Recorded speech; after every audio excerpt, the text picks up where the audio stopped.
At the May 16th meeting of the Tufton Borough Planning Board. We have 3 scheduled appointments tonight, 1 subdivision, 1 site plan review, and 1 non-binding preliminary conversation. All of these are permitted uses within the town of Tufton Borough. I think most of you guys have heard this already, but in case someone hasn't, so site plan reviews are basically a deeper review of a project. They are permitted, and the board looks at things like drainage and hours of operation and things like that. Subdivisions are, again, a deep review of subdividing a piece of property and making sure it applies to, that it meets the conditions of the state as well as the town regulations. And non-binding preliminaries are just preliminary conversations with an applicant or potential applicant.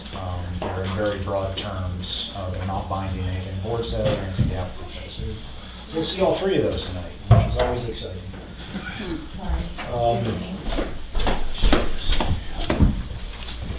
Before we get started, does anybody have any questions with the procedure or the general planning board questions to get out of the way before we get started? All right. A little bit of housekeeping. Minutes. Did anybody see anything that is not how they recall? I actually thought it was pretty darn good. Everything I saw, I did see one thing. Good minutes. Yep. In regards to looking at console, we noted 3 consoles. We were only looking at 2, not 3. The third was to come down the road. Okay. Where are you? What page?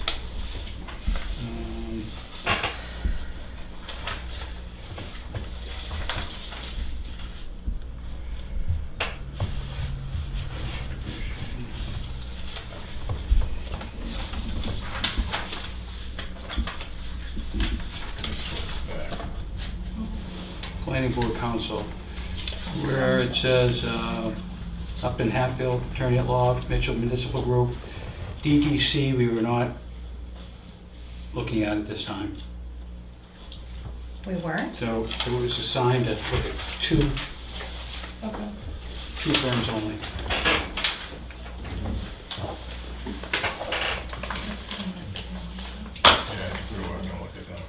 Yeah. Bill Marcuson wanted Yeah, 'cause we to already look at did one DTC first. because we have them already. We retain them. The Board of Selectmen retains them. That's why they're I think included. we discussed going for the 2, then coming back to them. I believe the conversation was that, if I remember correctly, was that we already had experience with them, and that there was no point in meeting with them and doing with the other 2. Okay. And then they were already on the final cut, so to speak. Mhm. Is that all anyone had? All right, can I have a motion to accept the minutes with the changes noted? So moved. All those in favor? Aye. All right, first up, scheduled appointment is continuation from previous meeting. April 8th was the meeting. It's Mary Beth Hertel, tax map 55-3-3, 20 lot subdivision. And I believe we obviously have already set the jurisdiction over it, and the application is being complete. And I believe, if I remember correctly, Norway Plains is going to be presenting. And you did receive the review from White Mountain Survey? Okay. Did you see anything there that you objected with? No. Well, I've prepared for the board's purview for tonight, our responses back to those, if I can pass those out. Absolutely.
All set? I think we're ready. Okay, thank you, Mr. Chairman, members of the planning board. Scott Law from Norway Plains here representing Mary Beth Patel and Federal Place subdivision. As you recall from a couple of weeks, 6 weeks ago, we presented an application in front of this board to subdivide their parcel, 51 acres, into 20 residential lots, creating about 2,800 foot of new roadway that would access these residential lots. The residential lots all meet the town zoning ordinance for size, density, linear footage of frontage. They will all be serviced by on-site septic and wells.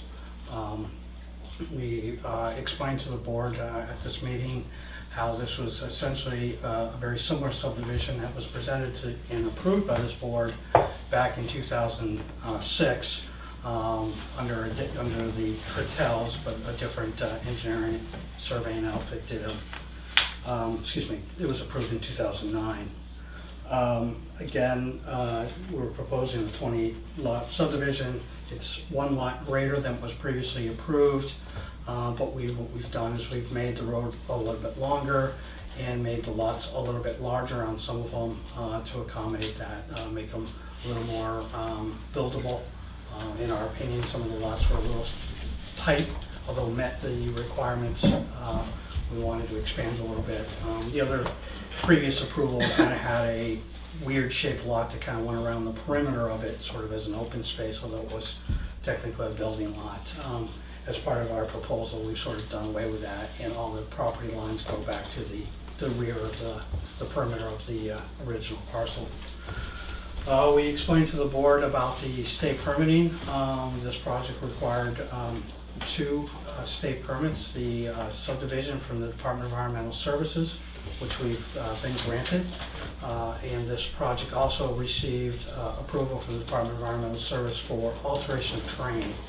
It's a permit that's required anytime you disturb more than 100,000 square feet of land, at which point this project would during the construction of the road and drainage.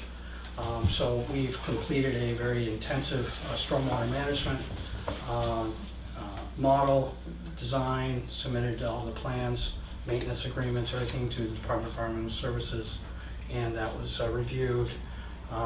Minor changes were made, and it was approved. And that was all prior to coming into the main meeting. We presented to the board that we'd be requesting a waiver to the total dead-end road limitation in the town of Tufton Borough. It's been our experience that the board has granted this waiver upon review by the fire department to ensure that it meets safety and health. And so we've provided 4 turnouts along the linear length of the road that would allow for fire trucks or vehicles to pass each other during emergencies. And we've also put a condition of the subdivision which would require the homes to be individually sprinkled with a sprinkler system. If the developer decides at a later date that they'd rather not do that, the fire department would require one 30,000-gallon cistern to be installed on the site, at which point we would come back to the board to demonstrate where that cistern would go for amendment to the approval. But as we're requesting approval, would be based upon the individual residential fire suppression systems. And again, that was endorsed by the Tufton Borough Fire Department. So there was the one waiver that we're requesting. We discussed with the board, about the layout of the property, and it was the consensus of the board in the April meeting to request a third-party engineering review, which was performed by White Mountain Surveying and Engineering. As you've just read, they reviewed the plan set, minus the drainage analysis, because it was the consensus of the board that the drainage was thoroughly reviewed by the state agencies and well adheres to the town requirements. We all, including the board, received White Mountain's review yesterday, and I've just passed out, and you've all read our responses. I think you'll find that 95% of the comments that came out of White Mountain's review were editorial, either just a little clarification on a detail or correction from a city to a town or Rochester to Tufton Borough. There's a lot of notes, a lot of details on these plan sets, and I won't, we obviously do a lot of work in Rochester, and so very often our construction details, despite being reviewed by multiple people at our office, sometimes slip through with the wrong city or town, so my apologies for that. So we've gone through all the plan sets and made notes. There was only, in my opinion, there was only one item that maybe the board would want to discuss based upon White Mountain's review, and that had to do with curbing. The engineer who did the pre-review indicated that the board may want to consider using sloped granite curb over bituminous concrete for Cape Cod berm as proposed. We proposed the bituminous Cape Cod berm because it's essentially to maintain drainage. It's going to be up against a guardrail. It doesn't have a lot of aesthetic pleasantry to it. It's really more to ensure that the stormwater, as it comes off the pavement edges, don't go directly into the wetlands. So what we've done is we've used this curbing to direct the stormwater towards catch basins and drainage ways. And so that's what we're proposing.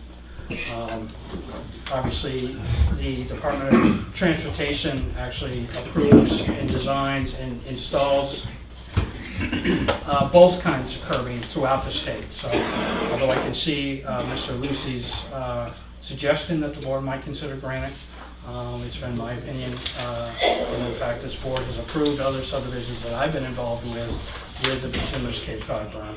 So that was the only take out of the third-party review that I got out of that I thought the board may want to consider or discuss more. How many total feet of berm are we talking about? About 1,500 feet of curbing. Check on her. Yeah, she's really coughing. She's good. She's got a cold. It's okay. Approximately 1,500 feet of curbing. I would imagine 1,500 feet of granite curbing is, Yeah, the difference between the two different curbing styles is approximately $30,000. So it's a sizable cost difference,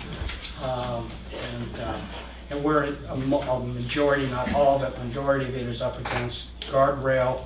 The likelihood of the curbing getting dinged by snowplows has been minimized because of that curb, because of the guardrail. The guy will hang over it. That's correct. So So there's only a little bit of the curbing at either end that's sort of outside of the guardrail sections. So that's, I think that's really a very broad review of what we discussed at last meeting. I thought that the board really wanted to get feedback from White Mountain before moving forward. And so at this point, I'll open up to any questions. I had one other question. The site distance was Sure. determined by ASSHTO for stopping distance. Yes. And the site distance required in a 35-mile-per-hour roadway is 400 feet, 300 feet. 300 feet? That's correct. For site distance from 3.75 foot to 3.75 foot. It's not a, because you're pulling out of the intersection, so you're not stopping. It's more for the site distance for clear visual site distance versus a stopping distance where you're worried about you're driving down the road and you need to stop. At that point, you're going from a 3.75 foot high down to 0.75 high. And that's 14 feet back from Yeah, so you start at the stop bar, you go back about 5 feet from the stop bars. the... So when you guys determined this was somebody on the ground actually? We used our computer model as determining the site distance and clear zone. So no one stood at the end of the road and looked No, at the road? no. Right now, because of the existing topography, you wouldn't get a proxy, the road, from the edge of the road, the embankment starts to go up, so it would be difficult. But utilizing our computer models for both existing and proposed contours, we're able to check that. Wasn't that 300 feet changed to 400 feet? That may have just been state roads, Mhm. but I could be remembering that wrong. State roads will. 400, okay, sorry. This is for a rural environment, yeah.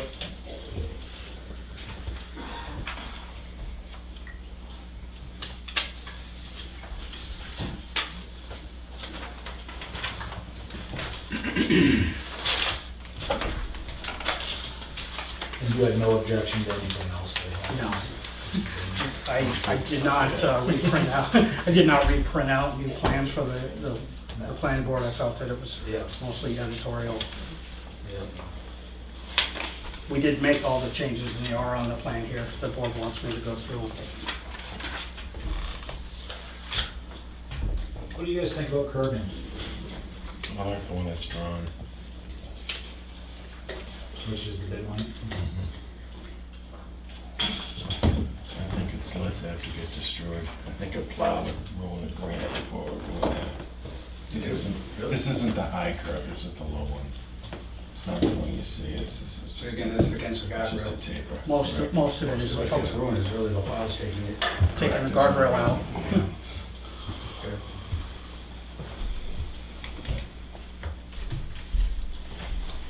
I don't have any objection to that. Anybody? It probably makes for better drainage. Well, Bidmite's non-permeable.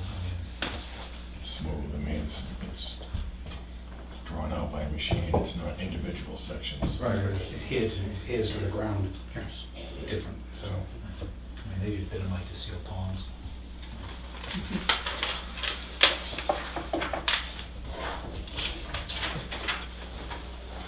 I know there's a power line running through here. Can you show roughly where that is? Absolutely.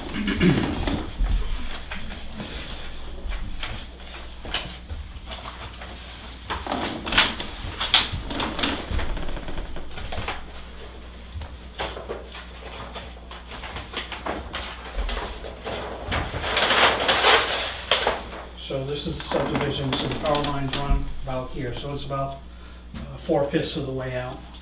It's a 100-foot wide PSNH or Eversource easement that cuts through here.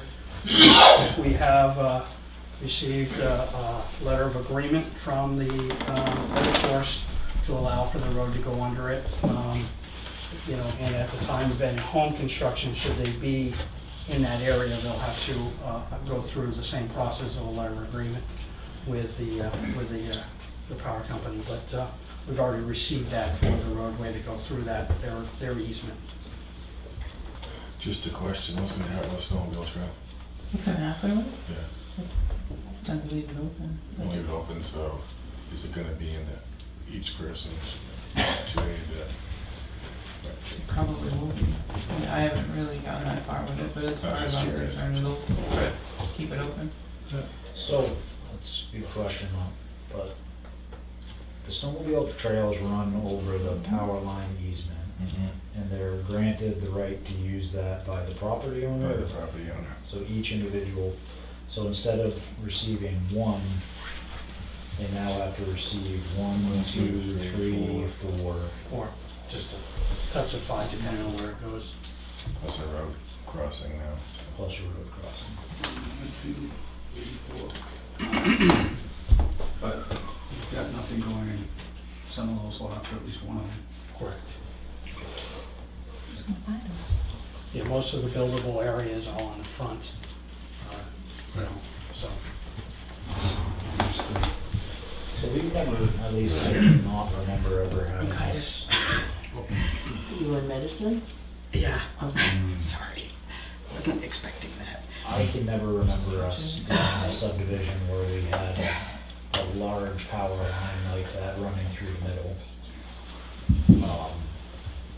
And I know there are concerns nowadays with houses built under power lines with the bags or EMF. that. You can't build under it anyways. So that the house would not be able to build within that 100-foot easement. I would say that would make sense. So what is the distance to a foundation? What's the closest distance to a foundation? Well, Do we know what that would be? Well, it depends on this property, they'll be building in the front, this will be building here, so it won't affect this lot is over here, this area is reserved for the drainage area, so really the only lot that's Yeah. possible is lot 16. That lot right there. Yeah, and we've got 2 buildable areas on either side, depending on where they come in. and where The they come out. driveway, wonder if Yes. they can't build under it. But that's not really the concern. The concern is where the foundation is Right. to the proximity of the power lines. Mhm. Well, Is we, that 150 feet? well, it's up to, subject to the town building setbacks and the builder where he wants to put the house. We Yeah. Obviously can't build in. I know you the have them house. located on one of your plans. What we show is, hypothetically. Yeah, possi- hypothetically, so those are possi- subject to all movement. Yeah, exactly. It was, we did that for the benefit of doing our drainage analysis to determine where it made sense for drainage to flow and to account for the homes and the driveways in our drainage analysis, so that we really looked at the post-construction stormwater management of the entire build-out, not just the post-construction of the roadway. So we did want to look at how the individual homes and the impacts for them. What's the recommended safe distance to build a home from a power line of that voltage, so to speak, amperage? I wouldn't offer a guess. I don't. You can't build under it. Oh, yeah, no, yeah, right. Depends how big the power is. Up to 300 meters with big powerful stuff. I don't think that's No. high. You don't know. stuff. It's not big power stuff. mean, You it's- really don't know what it is till you measure it. But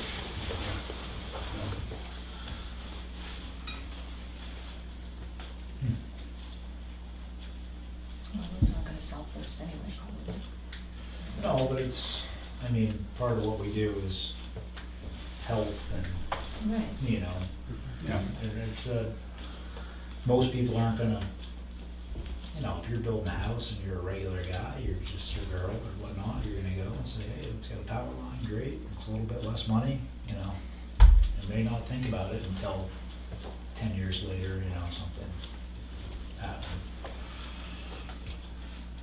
I've just never seen us do a subdivision with a big power line through the middle, so it's never come up before, so, just asking the question.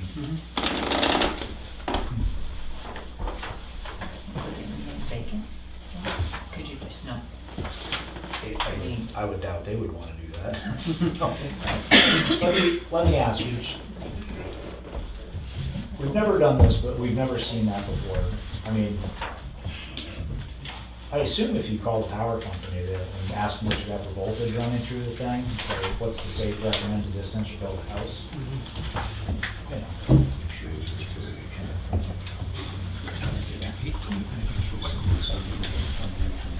Power company's probably gonna say anywhere It's safe. not dangerous. Yeah. They're gonna say 100 feet. It's 100 foot.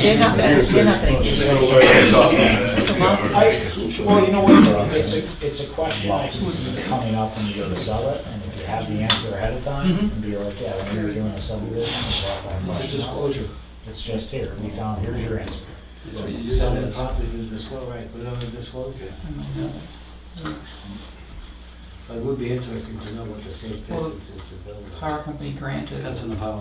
the easement knowing it was running through there. And it is kind of an opinion as to whether it really causes health concerns or not, that's up in the air. It's not a proven fact. No, and I'm not saying it is, Yeah. I'm just, So I'm sure there is a safe distance number. There is. Is there? There is, once they know what the What the power of the line voltage is. And they'll basically say 200 feet. Big stuff can be up to 300 meters that goes over what they call 4 megagoose. They Right. measure megagoose, they can down with a handheld, and they can tell, so. But you don't know what the power of that line is simply because looking at them, it doesn't tell you what the power is. Small lines can produce quite a bit of power, because you have a Smaller pretty good line. sized substation. Lot 16 was the biggest, when we look at that sheet closest there.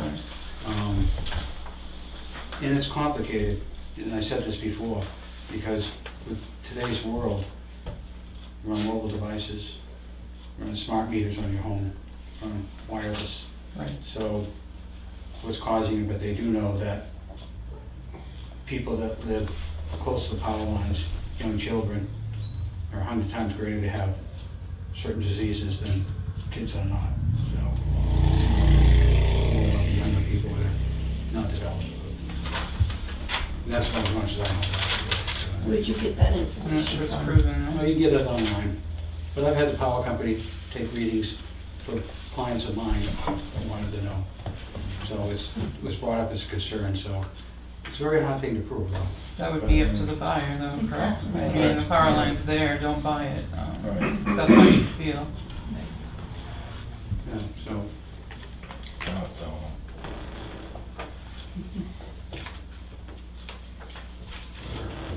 Safe distance would be the width of the right of way. Right of the right It's 100 of foot, way. right? you would think. It's 50 feet on either side. That's 100 foot right away, which they just cut open, wide open.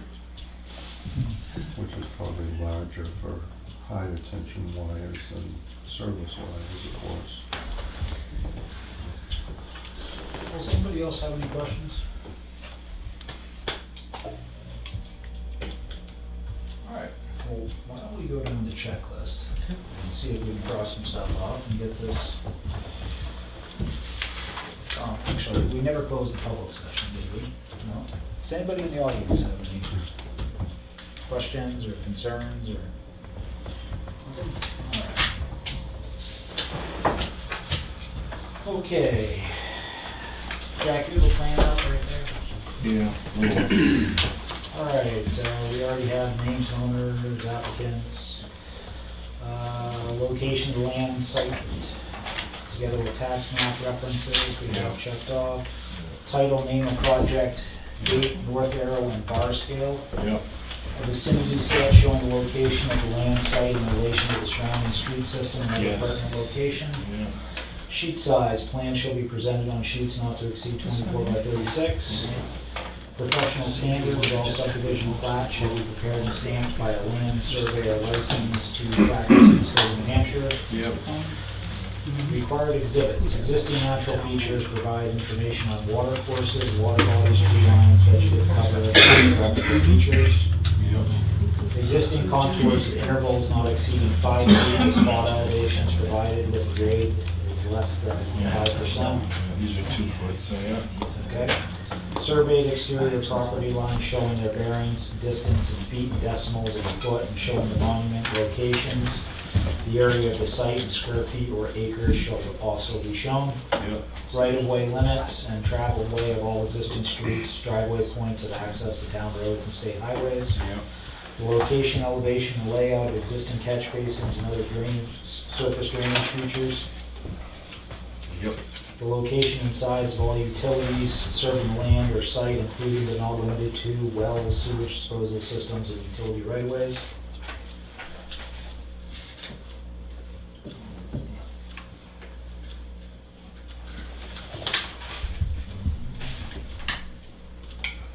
Yes. Wetlands delineation and certification.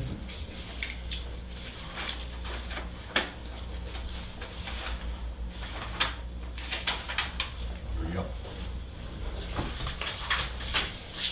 Soils location and types of data on test pits and percolation tests.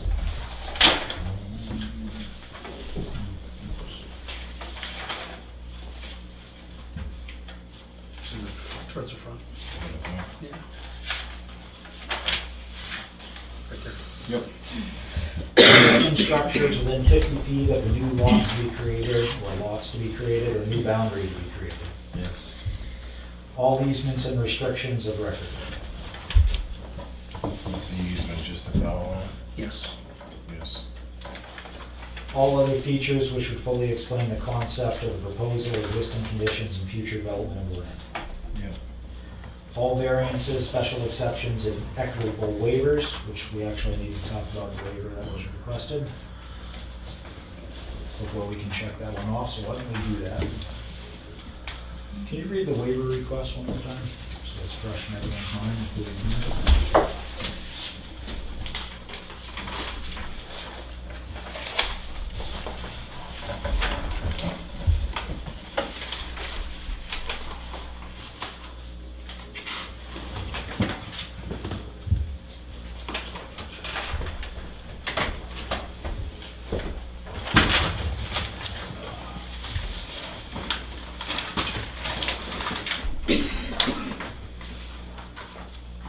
I have it right here, if you need it. Care if I read it? Yes, please. Okay.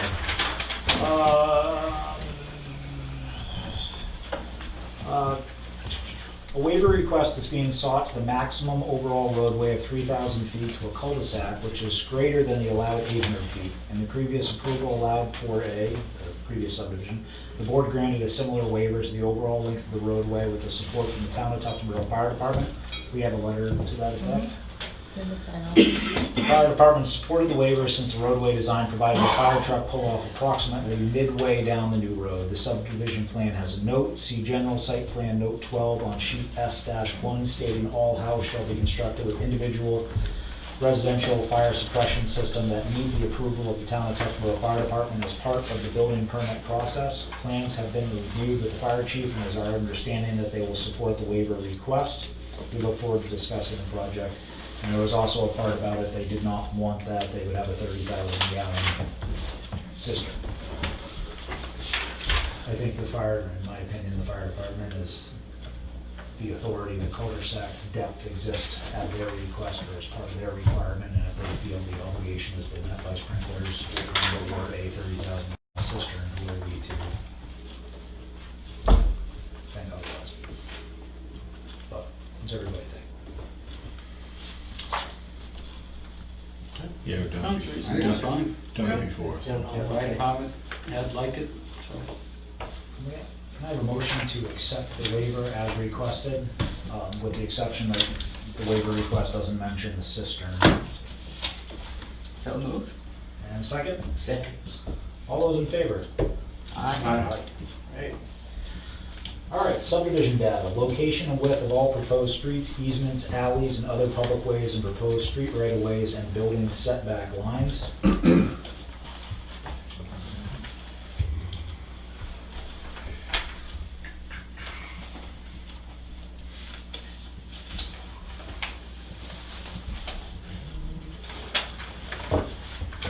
Yes. Location and dimensions of all property proposed to be set aside for park or playground use, other common use, or public or private reservation with designation of the purpose thereof, including covenants, conditions of such dedications, copy of private deed declarations or restrictions. Well, there's some drainage easements.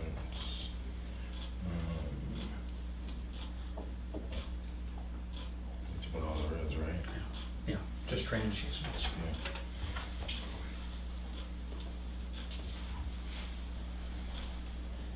Would the sprinkler be classified as a covenant?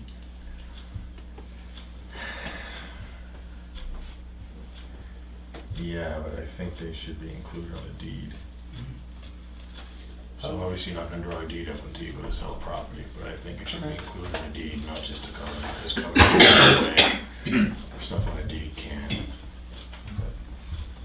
What we should probably do is list that as a condition of approval.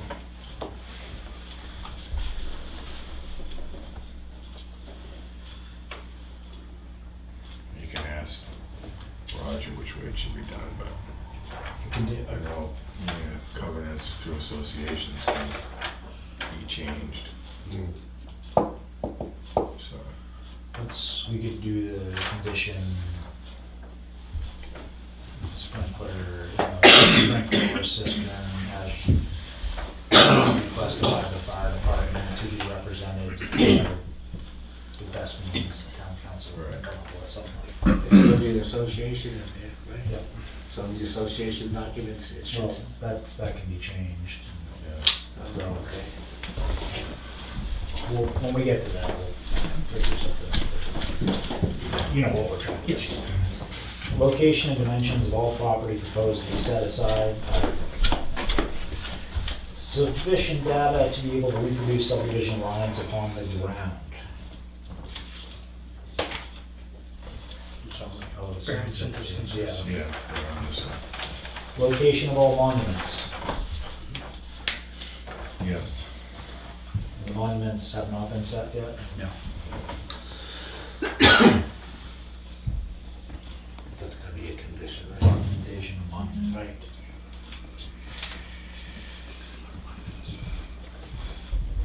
Lot numbering, lots shall be consecutively numbered. Yes, Subdivision plan to depict reference drainage easements. yes. Subdivision plan to depict reference site easements. There's no site easement. No. is there? Subdivision plan to depict reference deed restrictions and covenants. So that's what that should be. We don't have any deeds yet, or there's no covenants yet. We'll just write it as C, condition of approval.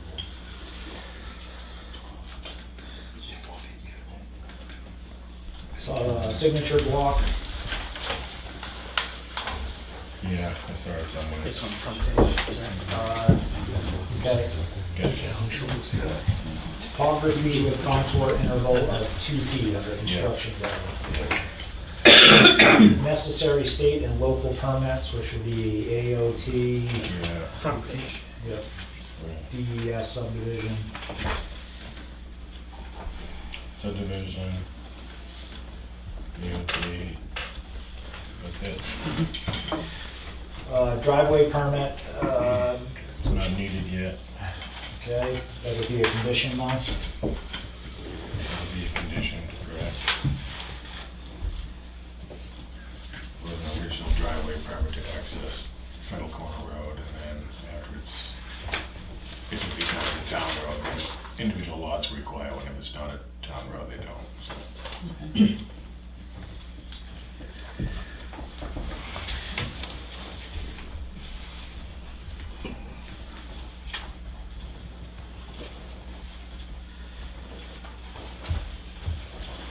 So, New Hampshire DES Wetlands Bureau,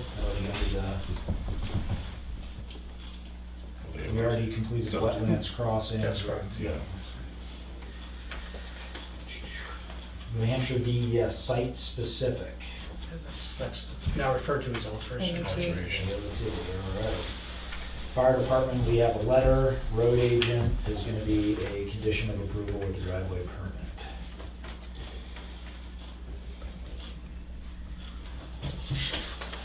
Anybody have anything to add or any questions about that checklist? It's been a long time since we've done one. Nothing so far. Okay, let's go through the conditions that we have. Number one condition would be a driveway permit by the town road agent. And Jack, can you go through what you were just mentioning about if this gets accepted by? Well, yeah, well, you need a driveway permit right now because this road is considered driveway off Fiddle Corner Road. So you'll need that. And then once the road's built and if it's private, the individual owners don't have to get a driveway permit because it's a private road. If it becomes a town road, then the owners will have to get a town driveway permit. Okay. Okay? All right, documentation of documentation of monumentation. The applicant shall set the boundary monuments and submit a certificate of monumentation relative to such. All right. I had one that I would like, and I'm just the board thinks. I know that they did the site distance by computer mapping. Once your grading and everything is done, and I mean, tell the board, feel free. To me, I would like somebody to look at the site distance and, you know, 'cause there's gonna be, there's gonna be cars pulling in and out of here, and I'd hate to find out that there was a hemlock tree in the way or something like that, and somebody gets hurt. So,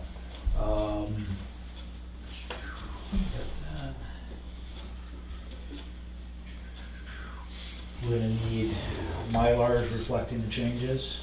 Yes, do you want me to review what we need? Yes, please. The applicant shall submit homeowner association bylaws and declaration covenant and restrictions for review by the planning board and town council. We will require a letter from an engineer following road construction certifying the road has been constructed to town specs. You'll enter into a construction observation agreement with the town's consulting engineer, cost to be borne by the applicant. You'll provide a cost. Did White Mountain produce a cost for that? They did. I have it in the other room, but we didn't want to execute it until Okay. the application was approved, so we're ready to go already. We will also need a cost estimate for site improvements. Submit a Mylar for recording, including the fees.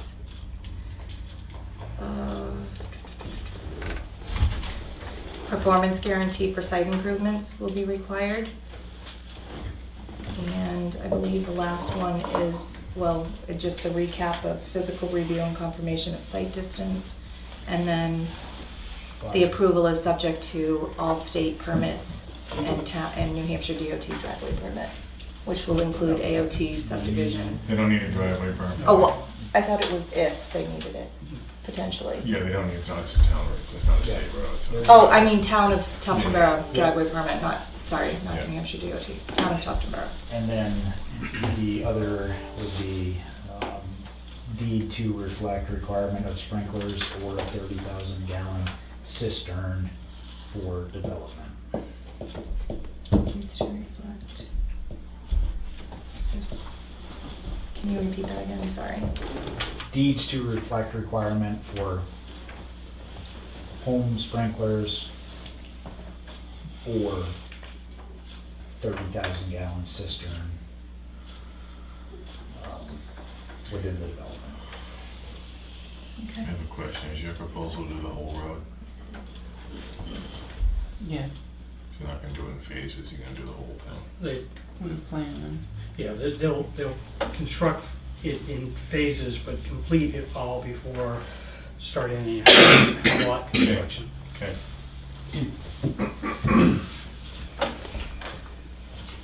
Does anybody have anything else? Leanne? No. Okay, Sorry. great. Can I have a motion to approve with the conditions listed? So moved. Second? All those in favor? Aye. Looks great. Thank you, Mr. Chairman, member of the board. Thank you very much.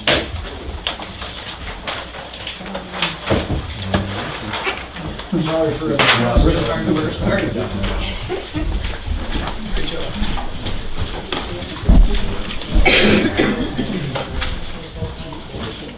Who's gonna determine if this sprinkler is a cistern? Who's gonna do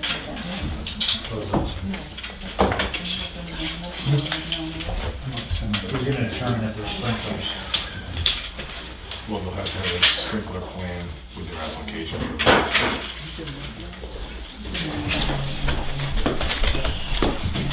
That gets inspected by It's either, by the fire department, it's in the subdivision. It's either a fire pond, a cistern, or a sprinkler house. This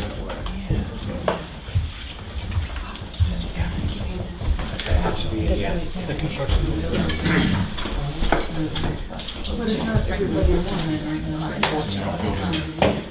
That's what he's a $5,000 out of that house. That's how it is.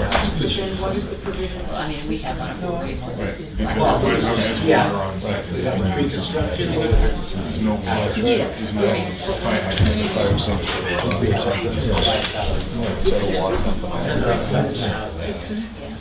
For the whole development. So you get when you do development, it's more than 7 lots. Right? So fire department's buying either sprinkler houses or cisterns or fire pond. You never replace the house anyway. Actually, I'd look into the area of the fire. So often the area of the fire, so And then they have a cistern, costs about $70,000. That's good to know. Sprinkler We have houses that place there, we realize that they leak. for 13 DC.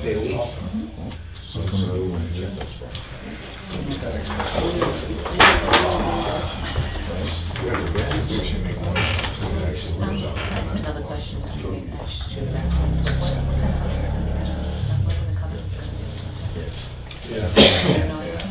They don't start in the morning. It's for, sizes or anything. I gotta get out of. We don't hold deal with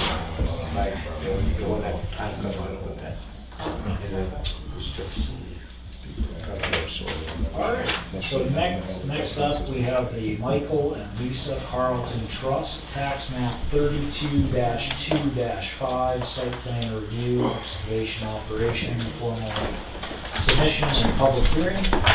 Just for some background on this, they already have applied and received approval for a special exception from the Tufton Borough Zoning Board. Just for some more background, as you know, we've done quite a few of these sand pits lately. This one is going to be varied. The previous pits we did were grandfathering of existing pits that had excavation permits. And they were allowed to excavate within the area that they had already had grubbed out. This is essentially an existing pit, but they did not have an intent to excavate, so they had to start over, so they will be allowed to go as far as the state, essentially, is allowed. Just a housekeeping item, this is a trust, we have trust paperwork authorizing. We do, Okay, great. and we have a letter from, Lisa? from the sergeant signing off on Right, the yep. proximity to the property line, abutting property line. Just so you guys know, one of the things we're trying to do is a lot of the properties are in trusts or LLCs or stuff like that. We're trying to make sure we always have the chain of ownership for the property. Just because somebody says, Joe, whatever, it could be in a trust, they may not be the trustee, therefore, so they're all set. That's just. I am the trustee. Yep, so when we have the chain of ownership on. So with that, what do you got? Hi, Mike Carlton. I have my plans that I submitted a month ago, 3 weeks ago. So I'm sure you guys have all had, ladies have had a chance to review. And we've got existing conditions. We also show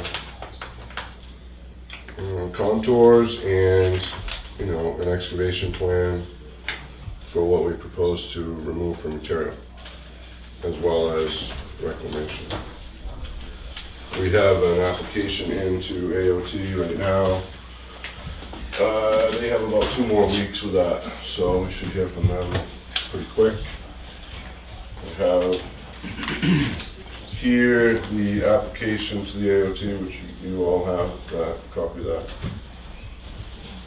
And I have updated driveway permits. I made 2 copies for the board.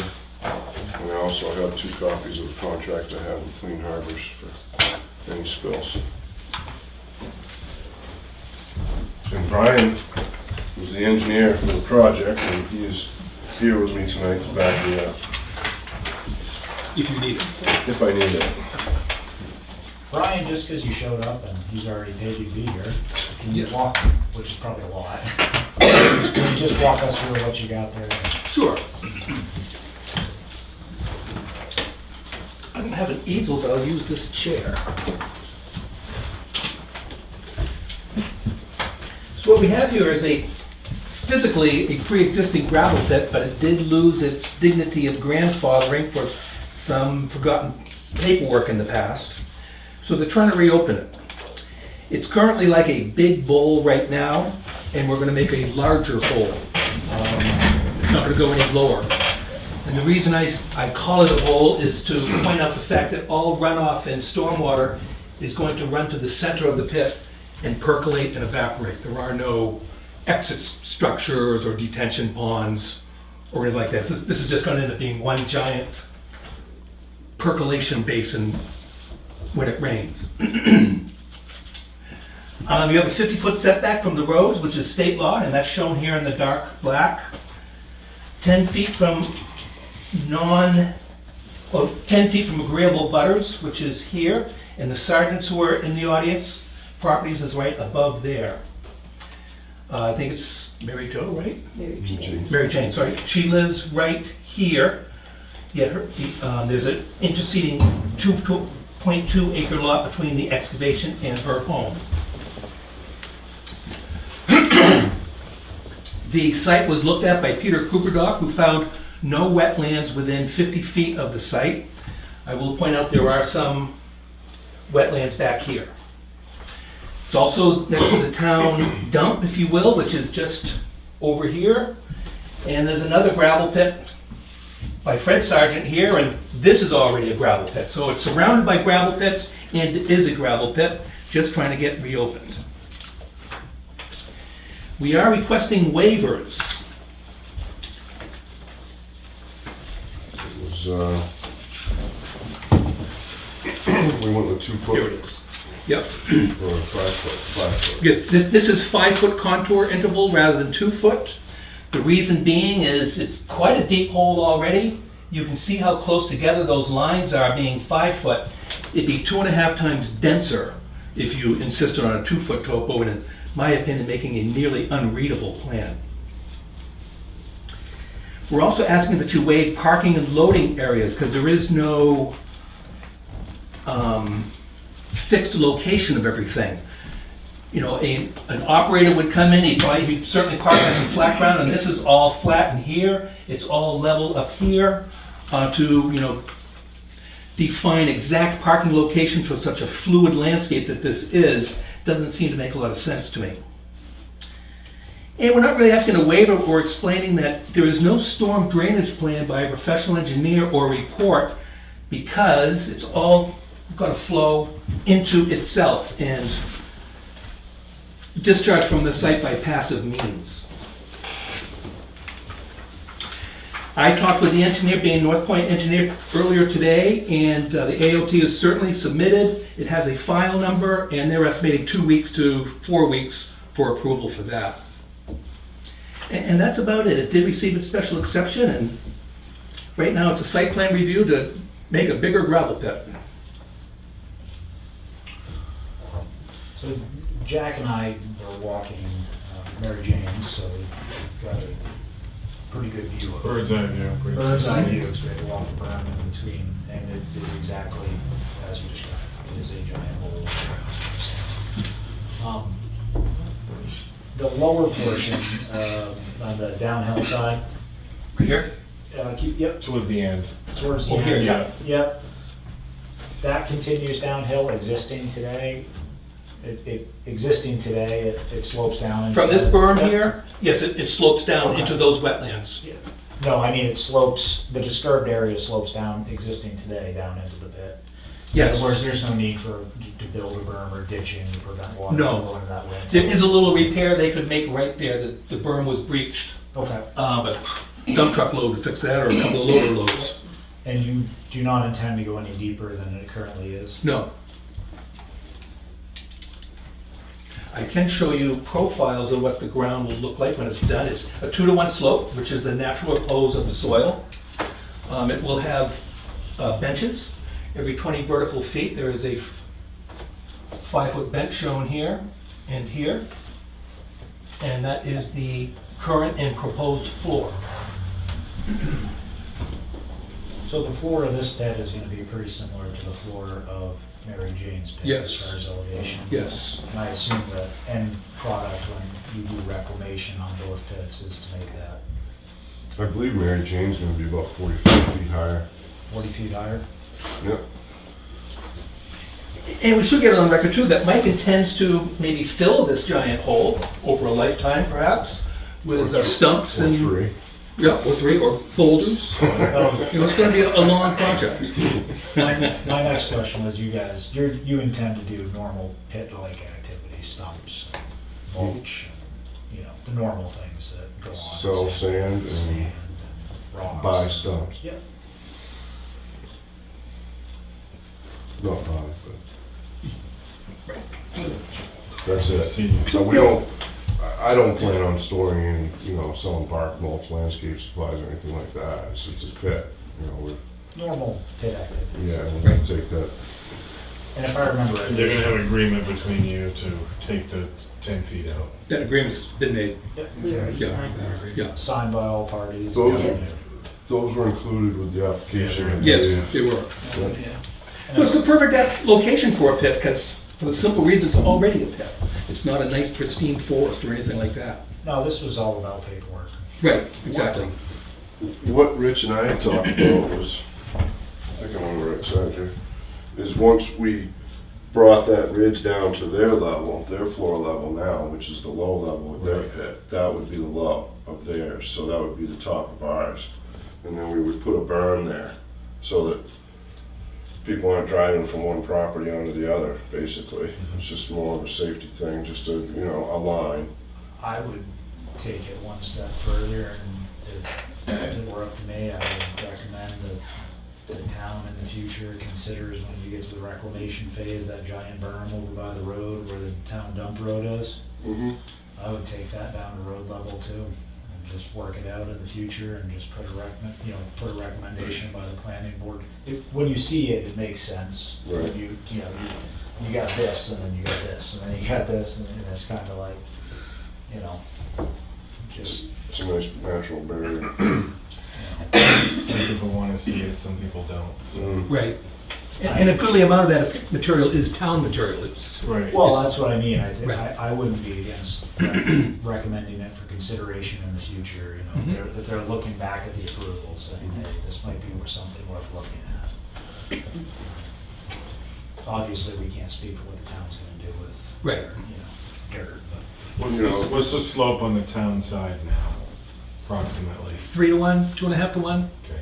It's steep. Yeah, it It's is. vegetated. It's- Yeah, no, it's Yeah. all fairly, it's got a Yeah. couple of washouts in it, but Right. it's mostly holy. Mostly Yeah, game it's trails. not threatening any wetlands or anything like that. I mean, we just all have to remember that someday, 100 years from now, you know, they're not gonna be sand pits anymore, they're gonna be something else. And you wanna come up with something that's usable for the people who own them in the town, and if you put in conditions of these giant 100-foot berms, just because it's not good for anyone. Right. So this is the area of the stump dump now. Mhm. And then we would just, you know, really continue that in that direction. Because here's our bottom here. We have a well here from when the lagoons used to be in here years ago, when DJ's had the lagoons. And those have been closed for, those lagoons have been closed up for damn near 20 years. Did you Right. determine water level? The water level is the swamp down back. Okay. I mean, when you're all on sand and gravel, so it's definitely the water table is this swampy area down back. Would you agree with that, Fred?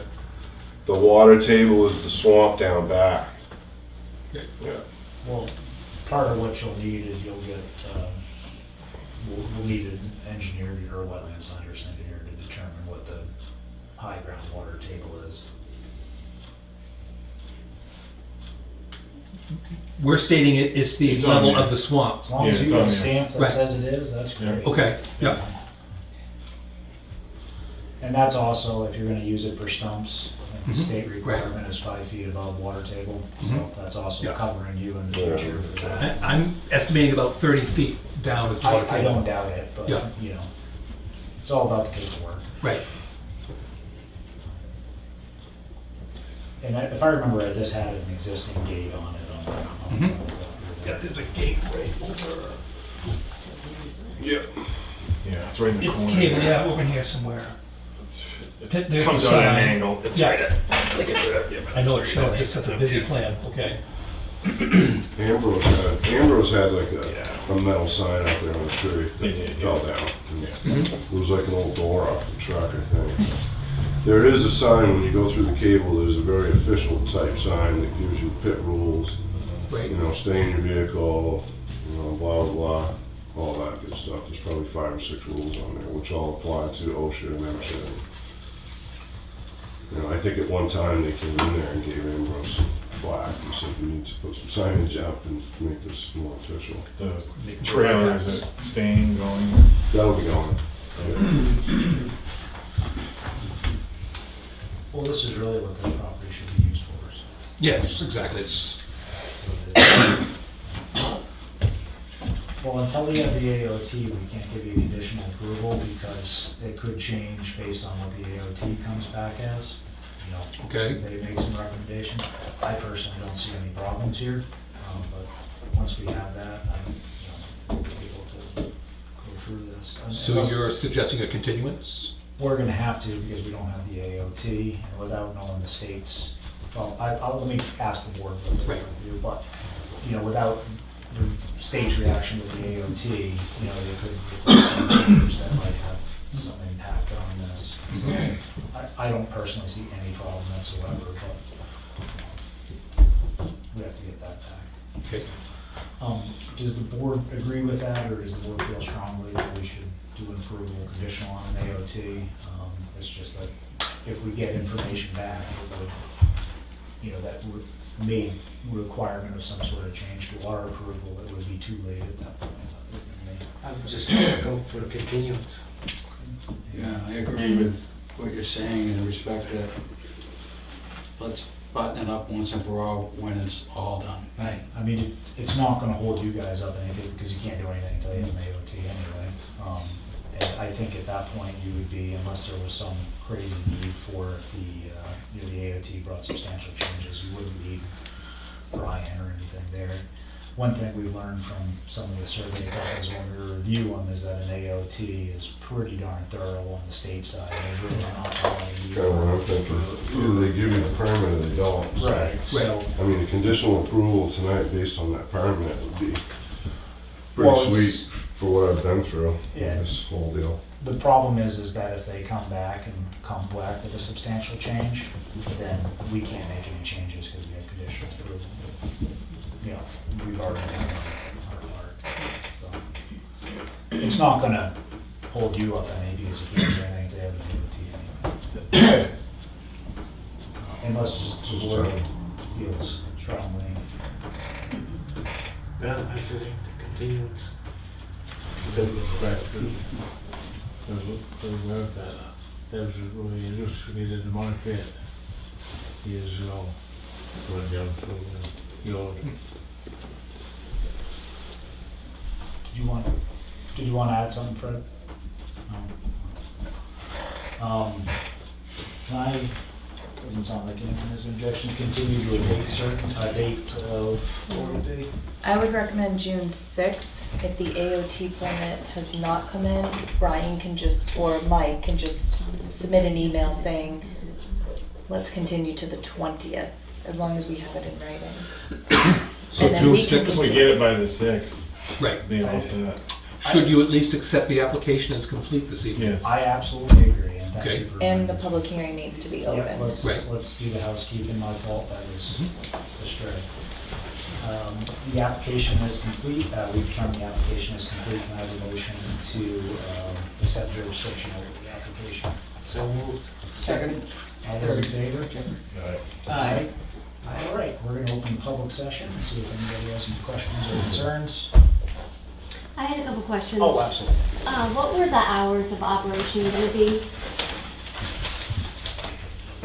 you know, with people in and out of the pit, do you have a specific time, morning? All the pits in town have hours according to what I was told. I can't say, you know, what the board's gonna do, but every pit that's been approved by the board so far this year has had the same hours of operation. So if I was going to bet, I would say that it is going to be Monday through Friday, 7 to 5. 7 to 5. And Saturday, there was something. Saturday till noon, I believe it was, and closed on Sundays. Okay. Of course, subject to the board and approval and stuff, but that is what every other pit is. Your name, I'm sorry. Jade Jade, and last name, Eldridge, and your address. 251 Mountain Road. Wait, alright. Sorry, housekeeping. Does anybody else have anything? Do you accept the waivers this evening, or is that a later thing? Let's go through those. I think Okay. that's a great idea. Mhm. I apologize, it's, All right, that's why I'm here. alright, let's go through the waivers one by one. Waiver request for the contouring, for 5 feet instead of 2 feet. I absolutely see what you're talking about. Does anybody have any concerns with that? No. All right, can we have a motion to accept the waiver as requested? So moved. All those in favor? Aye. And the second was Tony, all those in favor? Aye. The waiver requesting parking and loading, that absolutely makes sense to me as well, plus this pit is gonna move around as you excavate sand, so. Can I have a motion to accept the waiver for designated the parking and loading areas? So moved. Second. All those in favor? Aye. Great. And it was just those two? Yes. Okay. I think that's everything. We're gonna leave the public session open until the No, June 6th. June 6th. we need a motion. Can I have a motion to continue the application until June 6th? So moved. Second, whichever. All those in favor? Aye.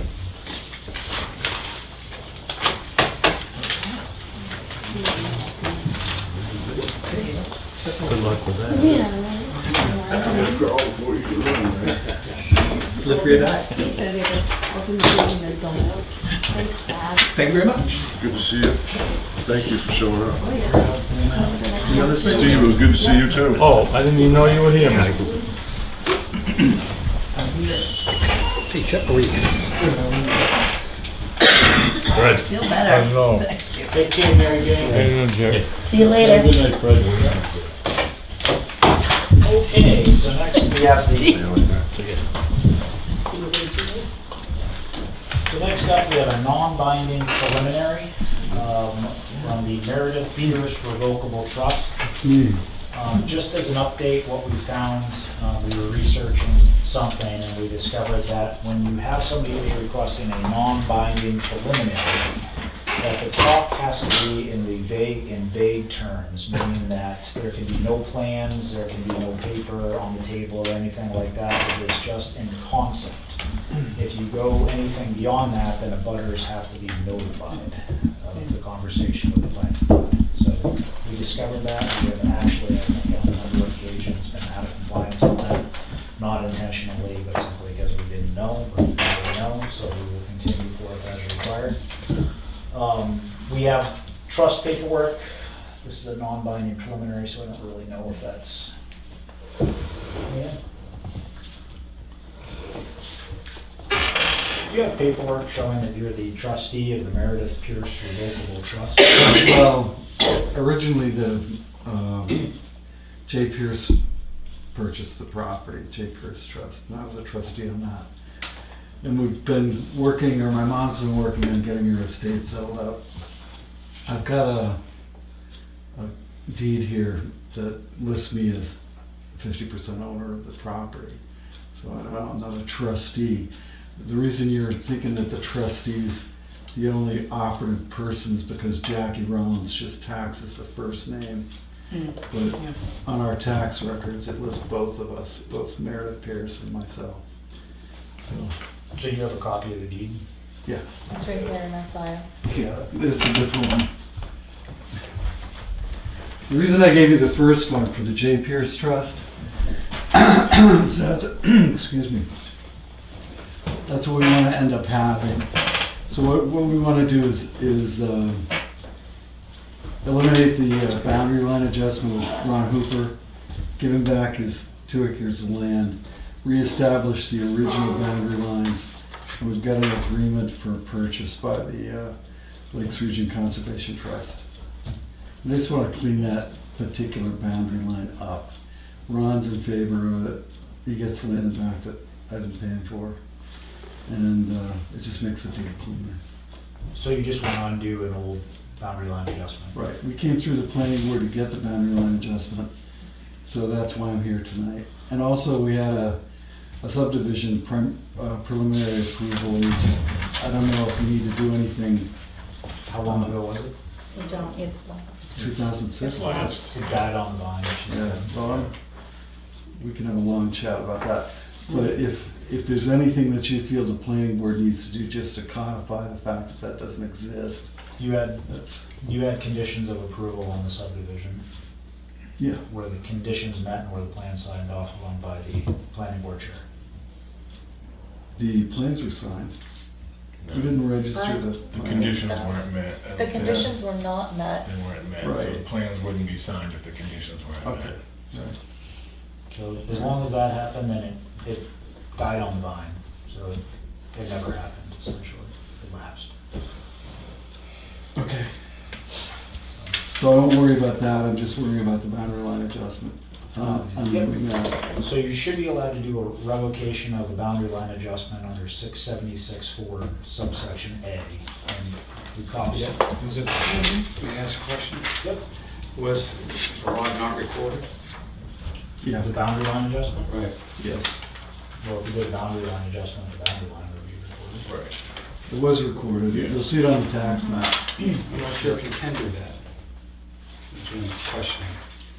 Or whether you just, if it, I'll just explain how I understand it, okay? You're taking 2 lots and you're adjusting one boundary into another lot. Okay. Okay, that's what you did. Both your lots. You take it, somebody else's lot. Right.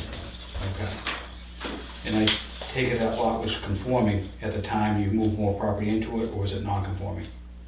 They're both conforming. Yeah, they're Both conforming, so, they're okay. Big lots. So it was a voluntary merger that you did between 2 parties, It's a okay? boundary line adjustment. It's actually a subdivision in the eyes of the state. It's not a lot merger. It's not a lot merger, it's a boundary line adjustment, which in the eyes of the state is actually a subdivision. Lot line adjustment, LLA. Right, but it's considered subdivision. Usually they'll use them a lot So- if one of the properties is non-conforming because it doesn't eliminate Right. non-conforming. Well, I just, yeah, I just want to make sure, because if it was non-conforming, you're gonna move it back, you can't do that, because now you're non-conforming. Well, one lot's 75 That's all. acres, That's and all. the other Big, one's it's huge. 130 acres, so it's. Well, what I typically see, because you filed it with the registry of deeds, you're gonna have to extinguish that. And the way to extinguish it is to do reversal of it, which is exactly what you did backwards. So if you went back to your surveyor that did it, he would simply draw up the documents, the proper documents, and show it in reverse. So that way, when it goes to the registry, it extinguishes what's already been happened there. And if you passed money, it was a monetary type thing, all right, then you have to pass it back at the same amount. Yeah, I understand the operation of Okay. getting it done. My reason for being here tonight is to know whether or not I need to get planning board approval to do it, because it is a boundary line adjustment. From what I've read, what you would want to do is bring this to your council, 676-4-A, have them prepare the proper paperwork, which would be, deeds and such and so forth, original paperwork from the boundary line adjustment that was performed. Have that all in line, submit it to the planning board under 676-4-A, and then at that point, we'll figure out how to treat it. It looks like it takes some motions. I've never done one before, and I don't think I've ever known the planning board to do one before. But this is the procedure. It spells it out pretty clearly. So it's also available on the RSA book. Thanks. But to answer your question, apparently it's fairly commonly done. Not here. Not for me, Yeah. first time I've ever done it. So hopefully we can get this, when do you meet again? Next Six. June 6th, June 6th? and then June 20th. Okay, I might try to get on the 20th, because So she'll, trying to get this PNS done by the, How should the information in by Huh? next Wednesday? to be on the 20th? Oh, hold on. Yes. Yeah, I believe Okay. it. and you'll need the other, obviously, the other property holder, he'll either need to authorize it by email or have a letter authorizing you to act as Right. agent or something along that lines. Right. Yeah, the 27th, has to be in by the 27th. 29th. It's a Look at the wrong Wednesday. month. Moving Yeah, target. 29th. Which one is it? Look at the wrong Right. month, sorry. I was- May I was 29th, it's blocking. a Wednesday, Yeah. which is Next Wednesday. no, 2 Wednesdays. Two Wednesdays Two from now. Wednesdays. You know, 2 News from weeks. yesterday. Just call me if you need something, Joe. I will. From everything I read, it doesn't appear super complicated. No, it shouldn't be. I just, want to try to touch all the bases. And I'll put my selectman's hat on for a second. I highly recommend Jim Raymond at Upton and Hatfield if you're going to get into this battle with Wolfboro. And we are going to get into the battle with Wolfboro. We need a lot more strength in our legal team than we currently have. And that's my recommendation. I know Bill Markison's recommended. So I've used Jim before. He's excellent. He knows planning and zoning backward and forward. And there's also a site plan visit going on, or a site visit going on the 20-something, 23rd. 23rd at 10 o'clock. Yeah. But they haven't asked us to do anything yet. They haven't come before us, they haven't come before the ZBA. They're not gonna come before you. We're gonna have to force them to do that. They don't believe they have to come before you. They don't believe they have to submit to Tufton Borough zoning regulations. They believe they're exempt under 574, Yeah, they're getting 44. bad legal advice, but Who's gonna tell them that they're not exempt? Well, that's a civil matter. Mark Puffer. The selectmen? So we're gonna end up having to go to court at some point in time to make them comply. Let me ask it, they've extended an invitation for a site visit. Well, two things. One, they've extended an invitation for a site visit. If you guys are already in conversation with council, my advice would be to ask the council what they would like the boards to do with the invitation for a site visit. And two is, if they had a surface water discharge at the rapid wastewater plant, the statute of limitations on that is, last time I believe it's 3 years. Yeah, I thought they said 5, but. I could be wrong, but that was Yeah. the last time I did, so. Right, well, and we've not been involved in that permitting process to any major Yeah, it's a degree. different town, so Yeah, now it's changed. and they can't change the boundary of the town without Right. a legislative enactment. So it's gonna be But I interesting. mean, I read, whatever it was, 5, 7, 4, and pretty, a lot of it, you definitely need a very good land use attorney to interpret that. Right, right. And this is, there are a couple of cases that they're relying on which don't go to the meat of the matter in this one. And I think this will end up going to the Supreme Court. I just don't understand how couldn't Mark Puffer's gonna wanna take it there. I mean, there is permitted use for towns to own property in other towns for things like water sources and that sort of thing. But this is disposing of things on our property without It'll be any interesting. oversight.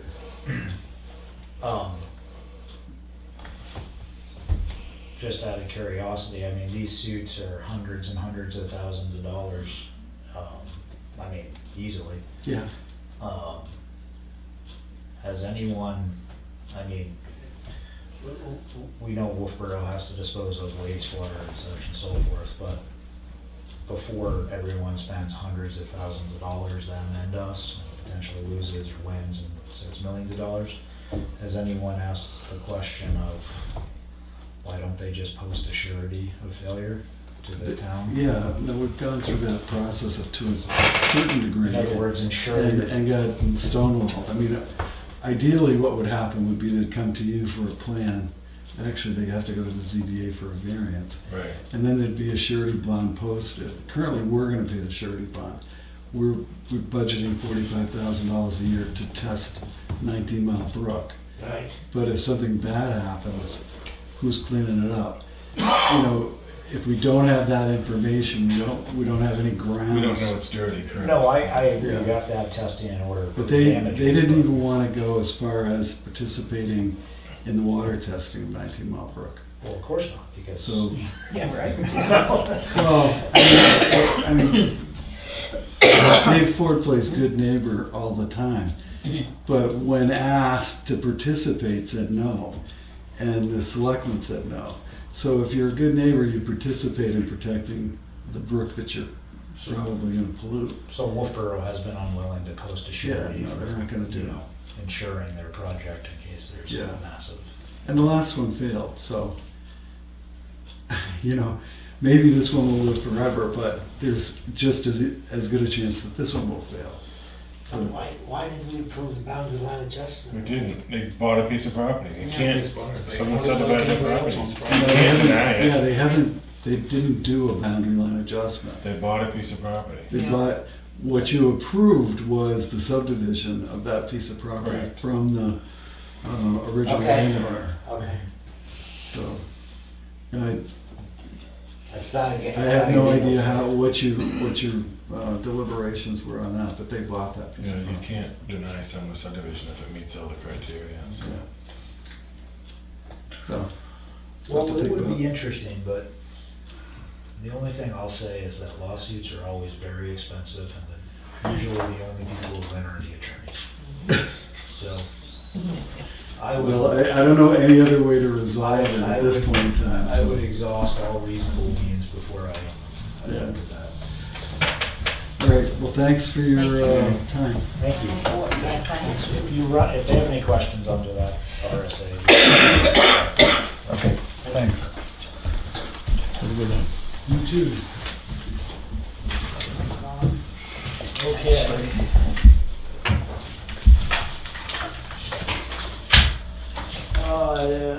Next up, action item, Conservation Commission Planning Board recommendation on a conservation easement for tax map 31-1-1, 31-1-2, 31-1-5, and 17-1-2. You guys may remember at the previous meeting, Steve Wingate came in, and basically the Conservation Commission has received grants to purchase 2 pieces of property. One of the requirements of the grant is that the 2 pieces of property have to go into conservation easement. I had a lot of questions about this, and I've talked to Steve quite a bit about it. I've talked to Bill Marcuson quite a bit about it, going through everything. So, just to give you guys some background, you know, the town of Tuftonboro has purchased quite a few parcels around the Great Meadows through there, which is great. These 2 that they are purchasing now, as I said, they are part of a grant, you know, money that they're receiving. There was some confusion about whether the town was putting into conservation easement, and this confusion was different members of the town, of the 2 properties or the 4 properties, and whether the 4 properties were required as a part of the grant, or whether there were just 2 properties as part of the grant. So the answer to that is the grant requires 2 properties to be entered into it, and that not 4 properties. I had some concerns about this because part of what I feel we do is to, you know, act in the best interest of the town as far as the long-term tax base, sustainability of conservation land, and a number of issues like that. My concern is that, you know, the town spent, you know, quite a bit of money to purchase these properties, and as I'm sure you guys know, when you put an easement on the property that you purchase, say, for $100,000 now has a monetary value of not much, you know, maybe 20 or 30% of its original purchase price. And so that, since it's the taxpayers' money, and a lot of the property was already protected either by state wetlands law or the town owns it, so unless the town decides they want to sell it or do something, you know, develop it, they really can't. And I expressed those concerns to Steve, and we talked extensively about it, and it was good because Steve and I I agree on most things and kind of butt heads on a lot of things. They actually came up with something that I think is in the town's best interest and the Conservation Committee's best interest, and is kind of a no-brainer and is kind of what most towns do. So the town of Tuftonboro currently has absolutely no long-term plan for forestry or forest management with the hundreds of acres that they own. Meaning that the town owns hundreds of acres of land that is under either the town control or Conservation Committee control. And Conservation has very little funding to develop the trails, to develop the boundary lines, to develop anything with them. They're underfunded. And the town essentially does nothing with the other acreage it's owned. So most towns have a long-term forest management plan where they have a New Hampshire licensed forester who looks at the properties and they come up with a plan that puts it out 30 or 40 years. They identify the parts of the properties that are pristine, meaning that, areas around the Great Meadow, maybe there's, original native timber that lives there, and those are marked as out of line, out of bounds. And then other parts of it, which have probably been timberlands, then they are, managed by the forester, and then, with best management practices.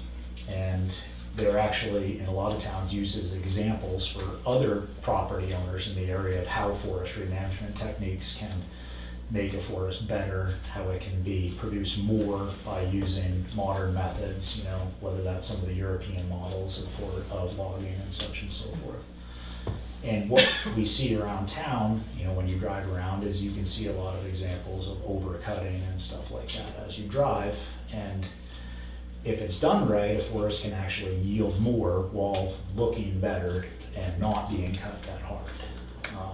So what Steve thought and what I would tend to agree, and actually it was both of our ideas, probably more mine than his, is that the easement be approved as requested, with the strongest possible recommendation that the Conservation Committee and the Selectmen move forward with developing a long-term forestry management plan for the town's properties, and that to be administered by the Conservation Committee, and that any funding that, any proceeds it receives from forestry, harvests in the future, that part of it or half of it be returned to the Conservation Committee for developing the properties, whether they be trailways or broad, things like that.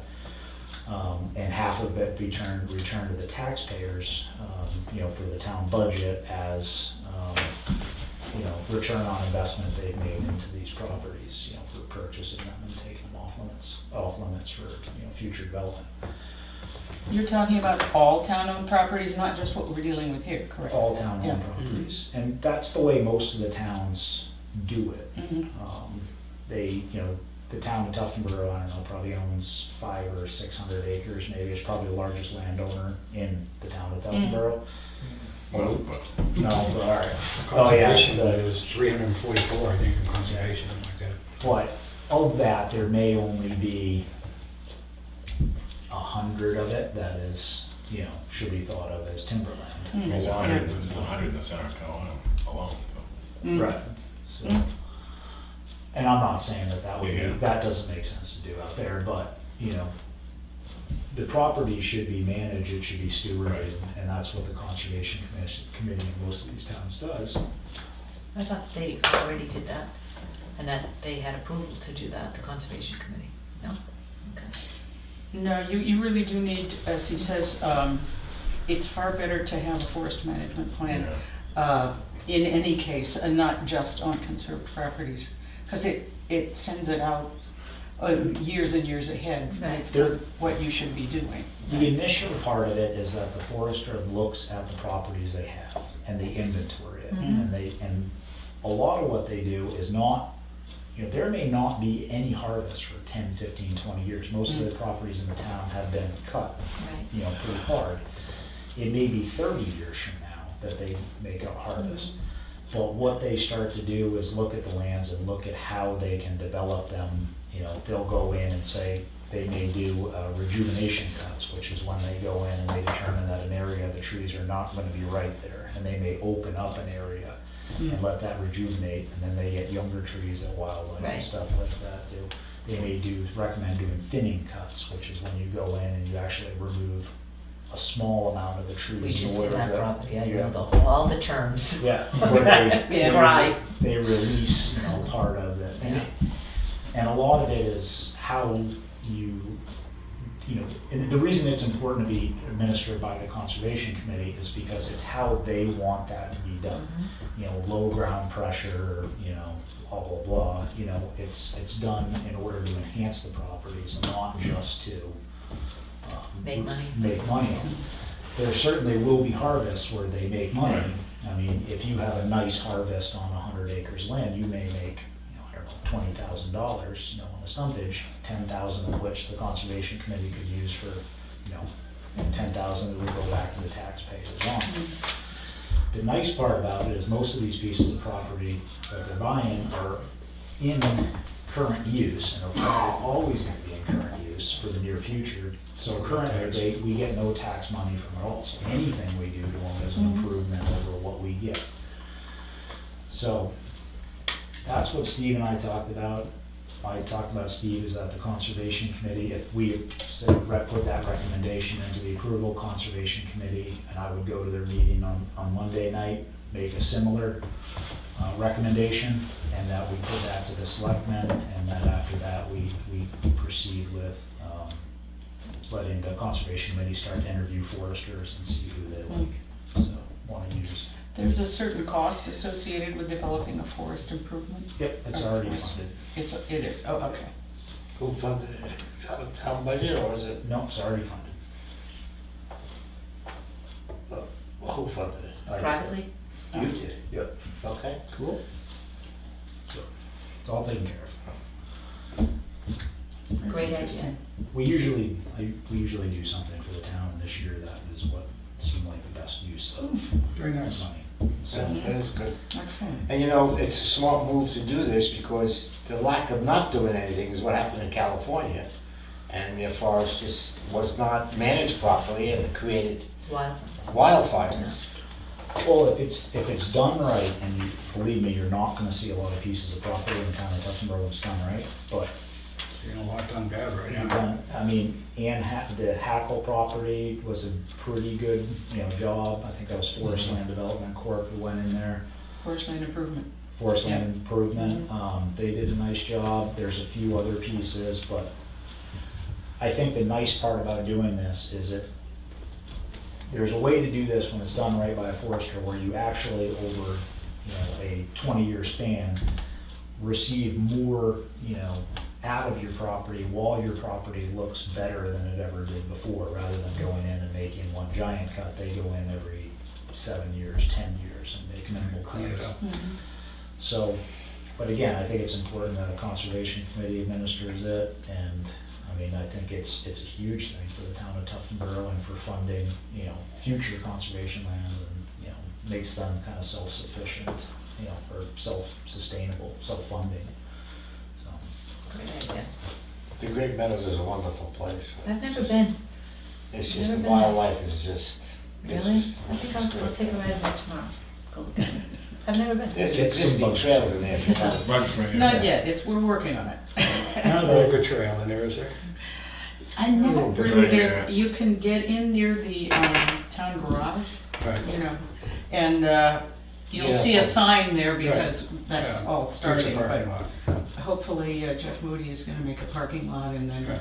Steve already has a trail mapped out and will be constructing a platform, thing, so I think hopefully. you can get in there through 171 too, isn't there an access through 171? Well, It's It doesn't You look can like it to walk me. down You could- behind the transfer station if you want. Yeah, it's right yeah, there. you could, Yeah. you could. You're- But So where's the entrance then? There's no There is no that's right through. But there's no real entrance, but this is where the proposed trail is off of Santa Monica Town Garage.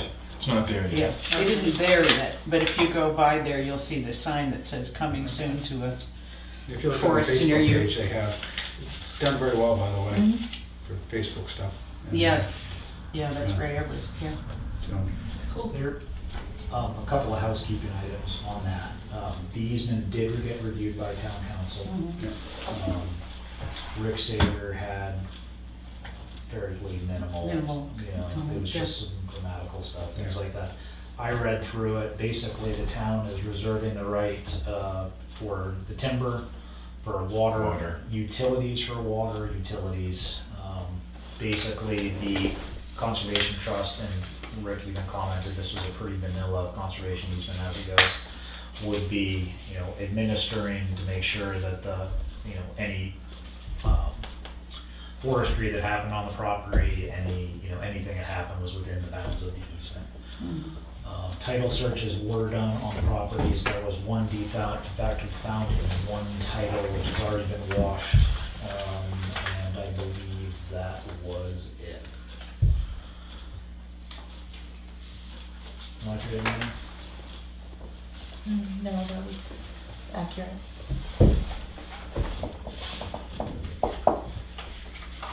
So we'll need motions though, at Yep. some point. I'll see what everybody thinks. That's a great idea.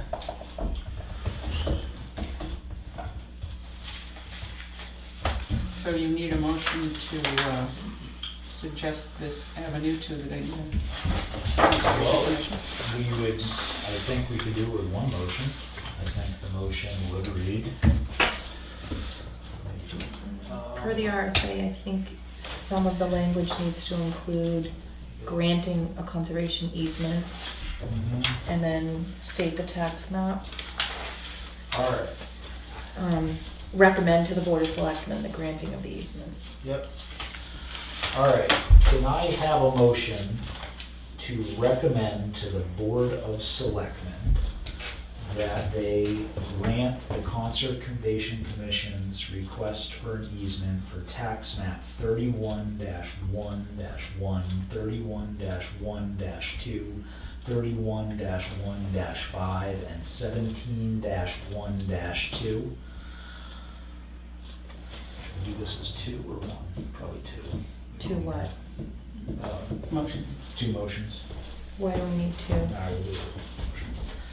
Aren't they asking for the easement for all four? Yep. So I don't, Furthermore, the planning board recommends in the strongest terms that the town of Tuftonboro enter into a long-term forestry management plan to be administered by the Conservation Commission within the bounds of the easements, for the long-term management of all Tuftonboro for timberlands, town of Tuftonboro owned timberlands.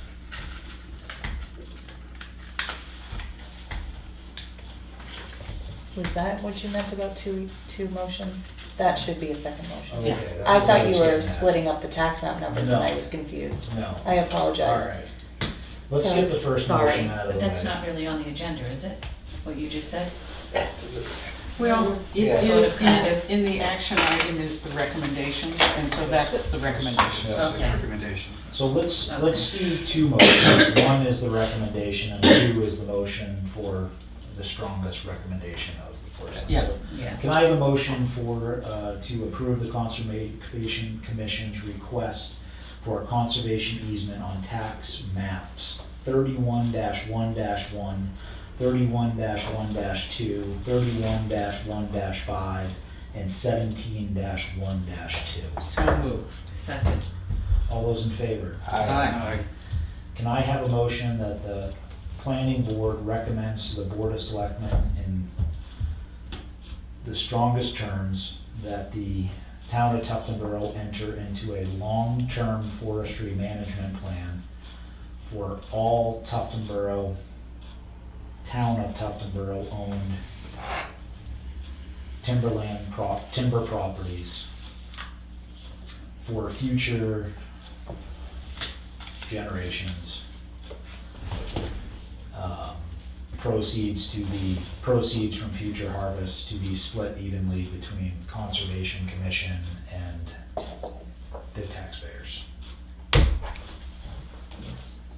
So moved. Second. All those in favor? Aye. Okay. Discussion item, LRPC, presentation of draft land use chapter and land use map.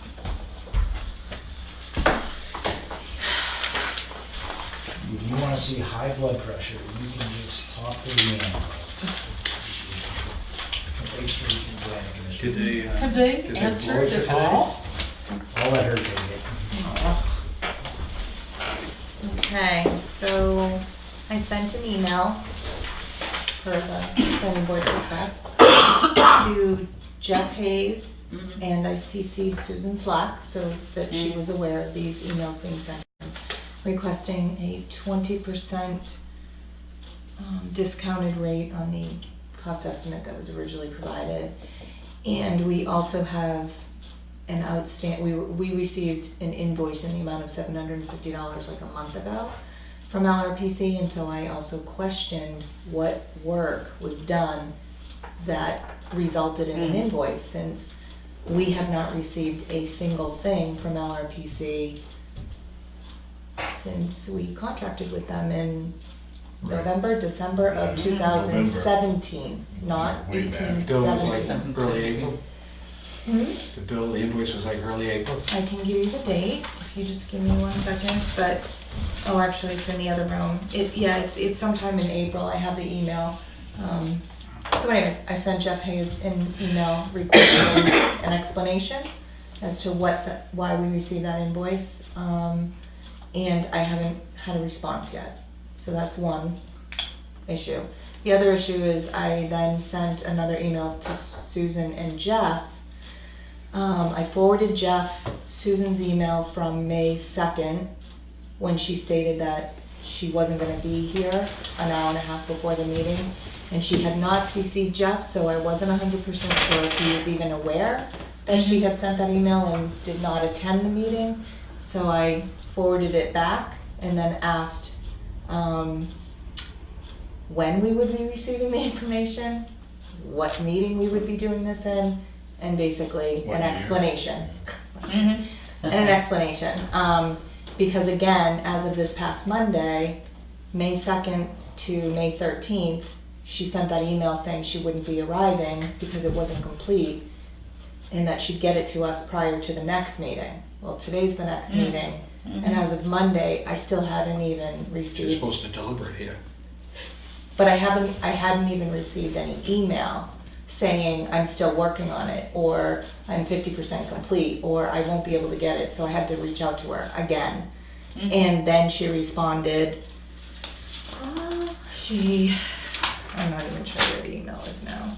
She responded that she would not have it again tonight, and that she would have it for June 6th, so that we could hold our public hearing on June 20th. And I made it clear that there are public hearing notice requirements. I can't just, we need 10 days, and so I'm not so sure we're going to meet the June 30th deadline. It appears to me as though Jeff Hayes doesn't, or Susan Slack doesn't want to continue it past that deadline. But if I don't have the proper day notice per the statute, then I can't post. And quite honestly, at this point, we're like 18 months with nothing produced, except for the map. I did ask her for the map, and she provided it to me, saying that she wasn't going to provide it until she provided the land use chapter so that she could present both. And I was like, we need something. We need to see something. So she provided the map. I don't have the chapter. But I guess my thing is, at this point, 18 months later, with no information, I'm hesitant to spend any advertising money on a public hearing without a receipt of that. So that's where we're at. Who's her boss? This is- Jeff Hayes. Does he have a boss? No, I believe No, he's the head. He's the head top. of LRPC. So, I mean, I can only do so much. Are they a really small company? I mean, just like, I think there's an assistant, like an admin, and I think there's Susan Slack, Jeff Hayes, and is there one other, possibly one other person? Is there many other companies out there that do this? I don't know much There about it. is, Jack, do you recall is it Whitman? Whitman, I believe, did the last, Yeah, Whitman did this Um, one, yeah. the last master plan update in 2006. Do But we have money invested in LRPC. Right, we have to join it, What? LRPC, we have to We join. pay them. We pay Yeah. them. Well, we pay them annual dues, Right, which are steep. In addition to, we have contracted with them and Right. have already paid for them. Mike Izard or Izzard? Izzard. Yeah. Izzard, was doing a good job, but he moved somewhere else. yeah, Yeah. and Yeah, he he did was good. produce.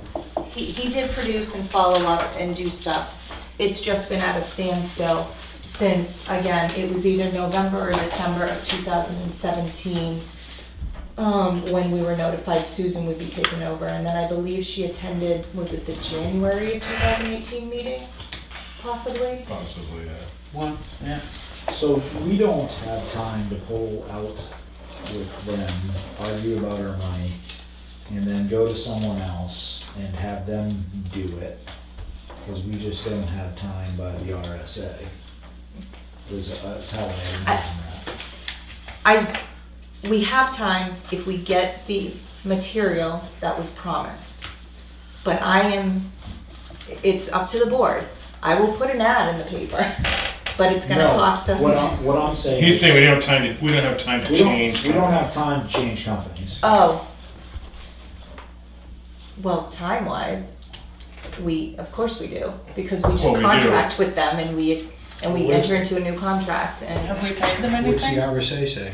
Yeah, when are we're due to, The RSA is anywhere, I think, between 5 and 10 years. Right, okay, 2006. so, okay, we're overdue. We're overdue. All right, Yes. so the cat's out of the bag anyway. So why don't we,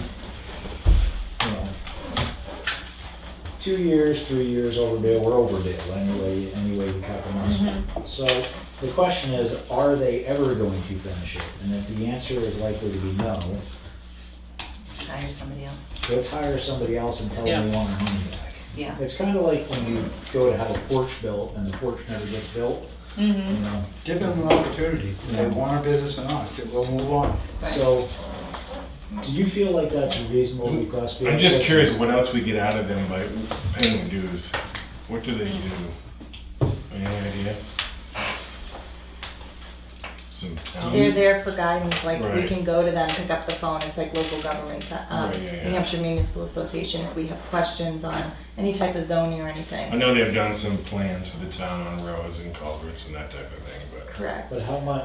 They were looking at things like varying energy sources and things like that they were planning to do with different Groundwater. towns. That kind of Groundwater, stuff. helping Why the town don't develop a we do groundwater this? ordinance.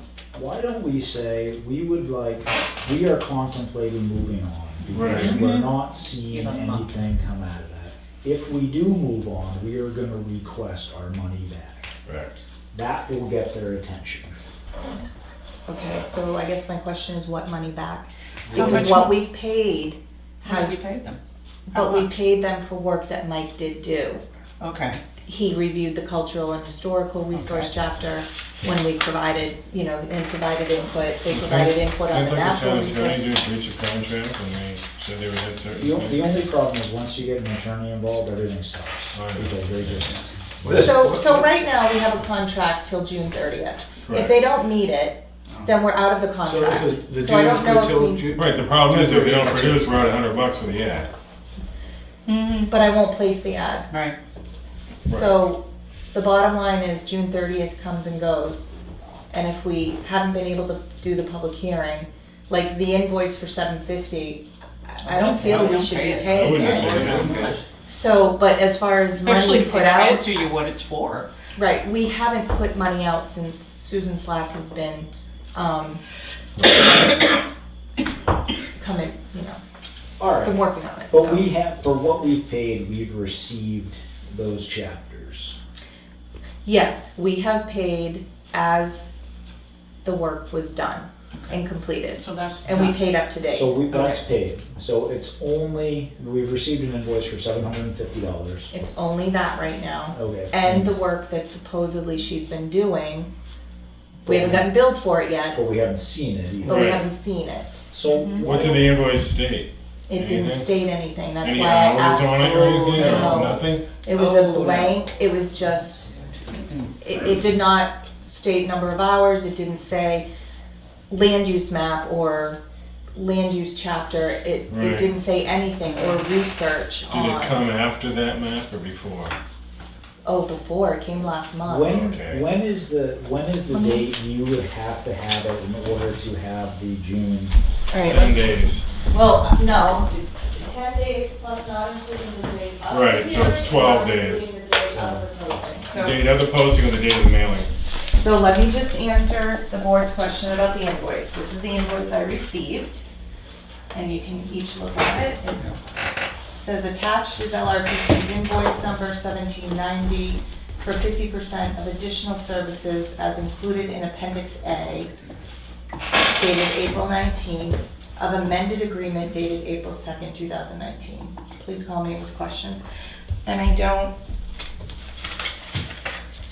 so I have, that's the invoice question. Now, as far as the other question, if we have the public hearing on June 20th, not including- Has to be mailed out by Saturday the 8th. it needs to be in And the you- Granite State News, the week, okay, it needs to be in the Granite State News June 6th. Right. Because that is the local, I mean, I can put it in Conway Daily Sun, but that's, the Granite State News is actually our local Right. circulation. So we need the paperwork then by, So Monday the The 3rd is 4th. the deadline. No, Monday well, the, yeah, keep looking at the wrong month. Here we go, yeah, 3rd. I need to post the, Right, the ad by the the 3rd. notice So we have to have the thing by the like 3rd. the 3rd, At 11. 30th or 31st, we have to have the information for them. That Let's it's go with the available. 30th. So let's, That would give you guys the weekend to review at home, whether or not it's ready for public hearing. It gives the board 1, 2, 3 days, because I need an answer by 11 a.m. Monday morning. Right. okay, well, let's do this. Let's send them a letter saying, hey, we're thinking about moving on. You know, obvious in that, you know, we need this by the 30th in our hands, or we're going to. May 30th. You know, this is, you know, well, and I would document the dates of your correspondence, you know, email, this, that. And then if you send me his phone number, the gentleman, I will follow him up with a phone call. So you want me to include that I sent emails on May 29th, June 18th, September 4th, November 13th, January 30th, April 2nd, May 13th, Right. Yes, with Yeah. only one reply? yes. And that we, you know, this has led us to believe that, you know, or this has led us to question the ability of the LRPC to complete the, you know, contractual agreements. Please signify to us that you will have our contractual agreements met by, whatever it is, May 30th, you know. Or we will consider moving to a different company, which we would prefer not to do, considering our past involvement and years of mutual ecstasy Yada, yada, yada. and planning, And then if you let me know when you send that, I will call him a day or so before, and then I will sign that and put my own phone number on it, so, Do you want the letter to come from you? yeah, might as well. And then I will deal with the consequences. And I will let you guys know how that turns out. But I've got some experience doing that sort of thing, so. Yeah, you kind of. Okay. Is everybody good with that? Are you good with that? Yeah, I'm good. Yeah. You there? All right. Gary, I need that. oh, Would you add in there or not that we have received an invoice with no description of what's been done and we have seen nothing? So what? I added it in the email on Monday, I can add it again, Well, if you want. If he hasn't, you know, you might just make it as Long as you can. glaring. Yes. Yes. What's next then? Planning Board Council, at the last meeting, we had three firms, one of which the town had pretty extensive experience with, which was DRC? DTC. DTC. Two others, which were Upton and Hatfield, which is a good-sized municipal firm that deals with municipalities quite a bit. In Conway, and the other one was Mitchell Municipal. okay. And with that, I'm going to turn this over to Gary. That's yours, so you can have that. Let you guys look at this stuff. That stuff. Jeff, you can take a peek if you want to share that a little bit. What I did, I visited with these companies on Tuesday, both of them, had a morning appointment with Mitchell Municipal Group. Prior to that, this is a letter I sent to them, okay? And the letter basically says we're looking for new counsel. And I wanted to set up and have a consultation with them, 30 to 45 minutes. They both lasted about an hour. I sent them a letter, a question, 10 questions in advance. Asked them to have it when I got there. So if you go through flip to this page here where it says council interviews. What I did is I referenced each question. Question number 1, and here's pretty much the summary of what Mitchell would talk about. Their company was formed in 1995. They presently serve over 50 New Hampshire communities. They do serve the Wolfboro ZBA and the Planning Board. They employ 5 attorneys, really 4 full-time and another one part-time, I believe. And they propose a lead person. They do a team-type approach, okay, with a backup. And so you have a principal attorney and then a primary alternate, okay, team approach. They've been serving their clients, they've done over 75 cases, decided on appeals to the New Hampshire Supreme Court. They've done hundreds of superior courts. They feel that they prevailed over 80% of their Supreme Court appeals. They're very well known in the Carroll County Courthouse, and they feel that they're very well liked. They did not attach references, but they did attach, as you'll see in Matt's data there, all their backgrounds. So, Upton Hatfield, they're a company that's been around 110 years to service. They employ 21 attorneys, 8 paralegals. They're a full-service firm in all aspects of the law. They have 5 dedicated attorneys specializing in municipalities, land use, and zoning. Okay, this firm uses a team approach also.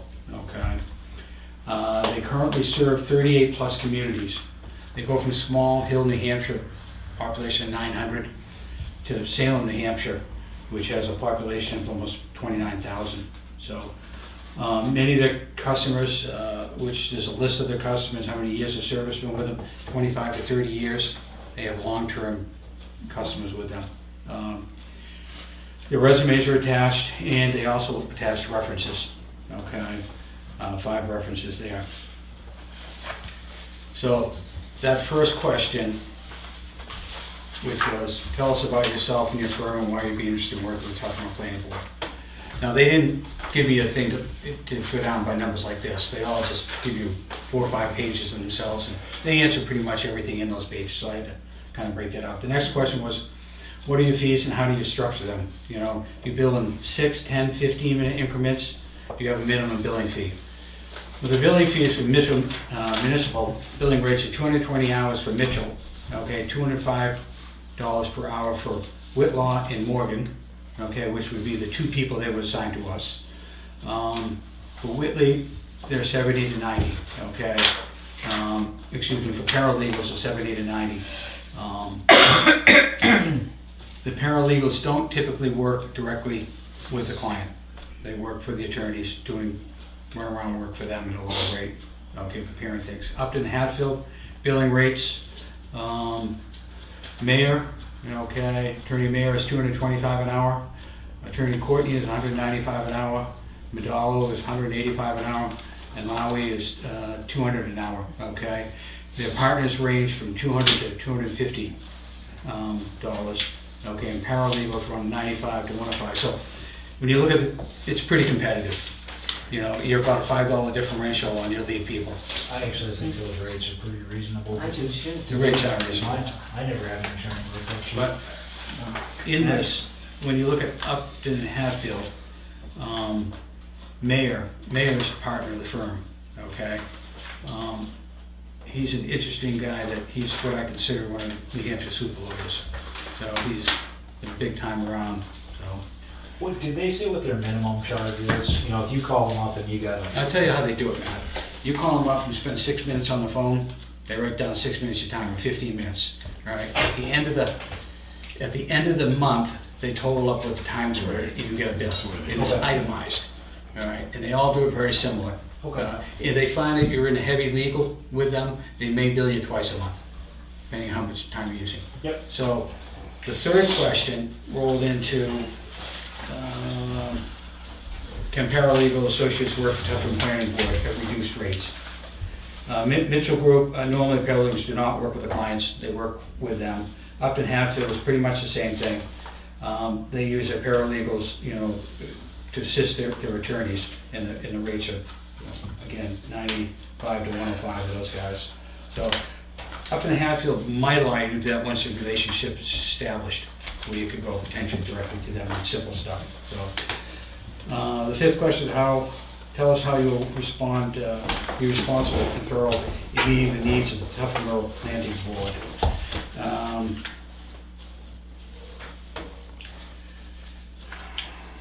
I just missed one there. Yeah, the fees. What are the additional costs? The additional costs, you know, be involved with the lawyers, postage, filings, etc. They all bill for travel at their rate. Mileage, copies, out-of-pocket expenses, all right. Mitchell normally has price increases, 10% over the 2-year period. So they could go 5 1 year and 5 the next, no more than 10% over a 2-year period. Upton Hatfield, all expenses such as copy and postage, travel, telephone calls are billed at cost, okay? And they didn't talk about how they increased rates over. So, I mean, once you're in with somebody, you pretty much control it yourself, you know, and deal with them in that respect. Number 5 was tell us about how to be responsible and thorough in meeting our needs. Mitchell Group using a team approach. If one attorney is not available, the other will get back to you the same day. Business is certainly no more than 24 hours. Upton Hatfield had the same approach. Pretty much it.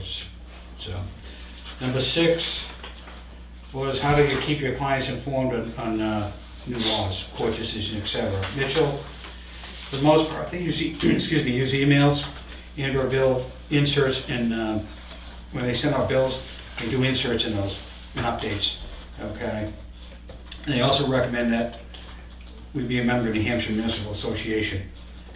Are we a member? I believe we are. Yeah. They looked at me like, I hope you guys are, so, okay.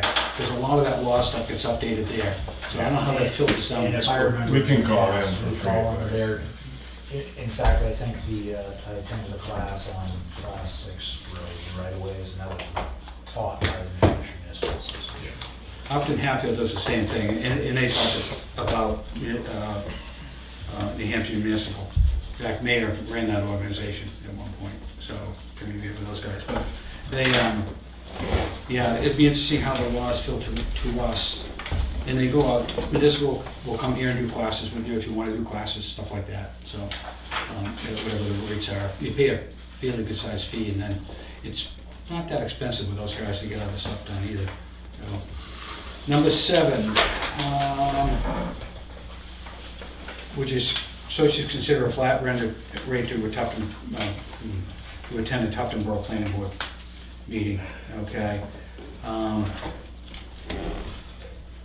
They would consider it, but they don't normally do it. It's typically at the rates, okay? And that was pretty much the same with Upton Hatfield, although I didn't know it then there, but I think if you wanted to negotiate it, they would do it. So, from my feeling from them. Number 8 was, what do you believe are the most important issues facing towns like Tufton Borough? Mitchell, each town faces its own unique issues. However, as a lake town, we imagine many Tufton Borough issues relate to the health and safety and development of lakeside properties. They also find short-term rentals such as Airbnb are a prevalent issue on the lakes today. So they're obviously seeing issues to whatever communities are dealing with that type of stuff, okay? Upton Hatfield, they discussed this during the interview. It wasn't on their questionnaire back, which you have, Matt. So they talked a lot about waterfront lot adjustments being very heavily. They're spending a lot of time right now in the Lake Sunapee area, so a lot of waterfront adjustments are happening up there. Subdivision, we talked about issues. And the other issue they had talked about, that they're getting into a little bit of litigation with this, the fact that planning board people are discussing too much of this in the outside world before it's made public to the neighbor, to other things. Next thing, litigation start rolling, and they're seeing quite a bit of that going on. So, and they have to go try to fix that stuff. So there was no charge for the meeting, okay? In 10, we talked about just the sort of type stuff. To kind of summarize the two companies, I found that that Mitchell Municipals, they've been around a long time. They're both good companies, okay? They're a smaller company. All they do is municipals. Upton Hatfield is a much bigger company. They have the same size group, maybe a little larger when it comes to municipals, land and use, but they also do other things for other types of law. They have more firepower. So the question is, for our normal type of stuff, they're both fine. If you get into something heavy, they need more firepower, they're gonna provide it. So, you know, the thing is, it doesn't cost you any more for that, but it's there if you need it. They represent, a lot of the towns that they do represent, they represent the entire town, not just a board. So they represent the selectmen, they represent the ZBA, they represent the planning board, they represent the town. And they were kind of curious of how they were set up, and I said, no, I think it was, I know that we have one attorney. Does the ZBA share this attorney that we use? No. Okay, I didn't think so. So I said, kind of broke up, and they were like kind of shocked at that. Well, why we do that. You know, I think one attorney, you know, I think traditionally in the past, the mentality has been to use a local attorney to cover, you know, the town. And I don't know that one attorney would be able to do that for a town.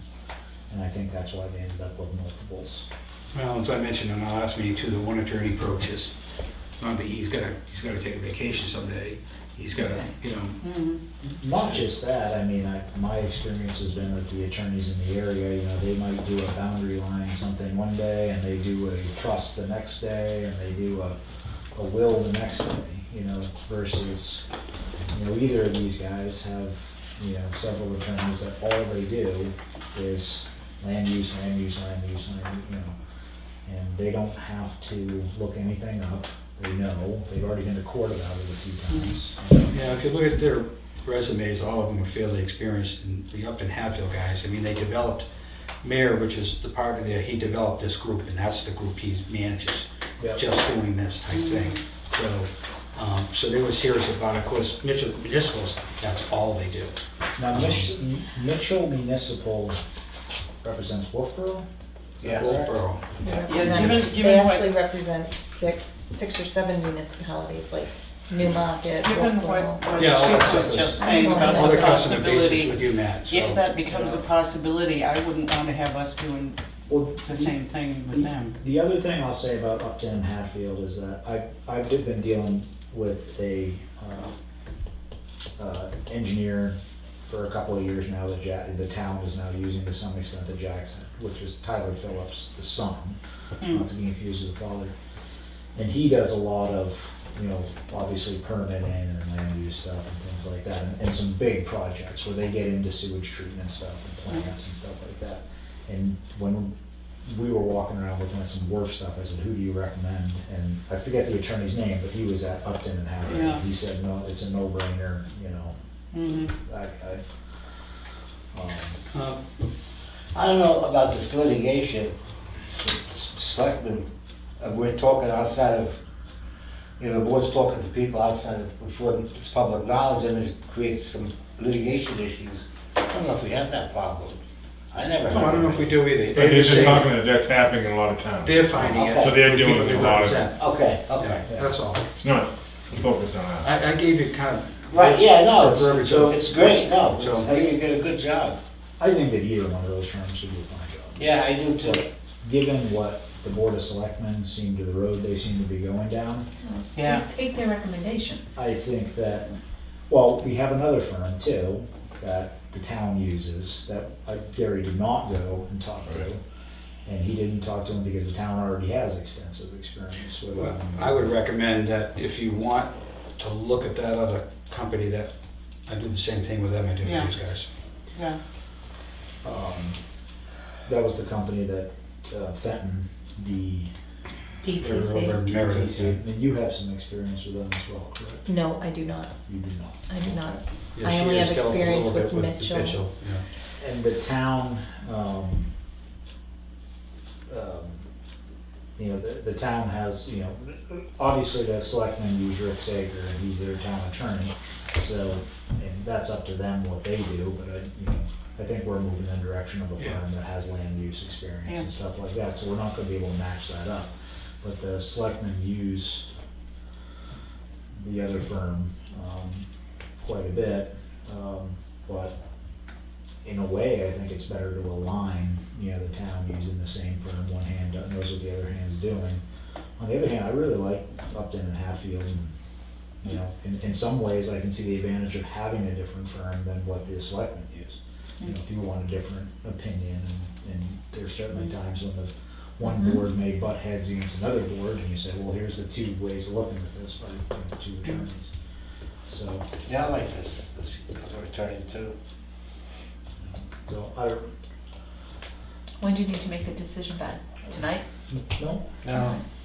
Roger's still No doing deadline. work for us, right? yeah, Roger was gonna retire. I know. And he, you know, and then it was, you know, some people I like and I keep, you know, working.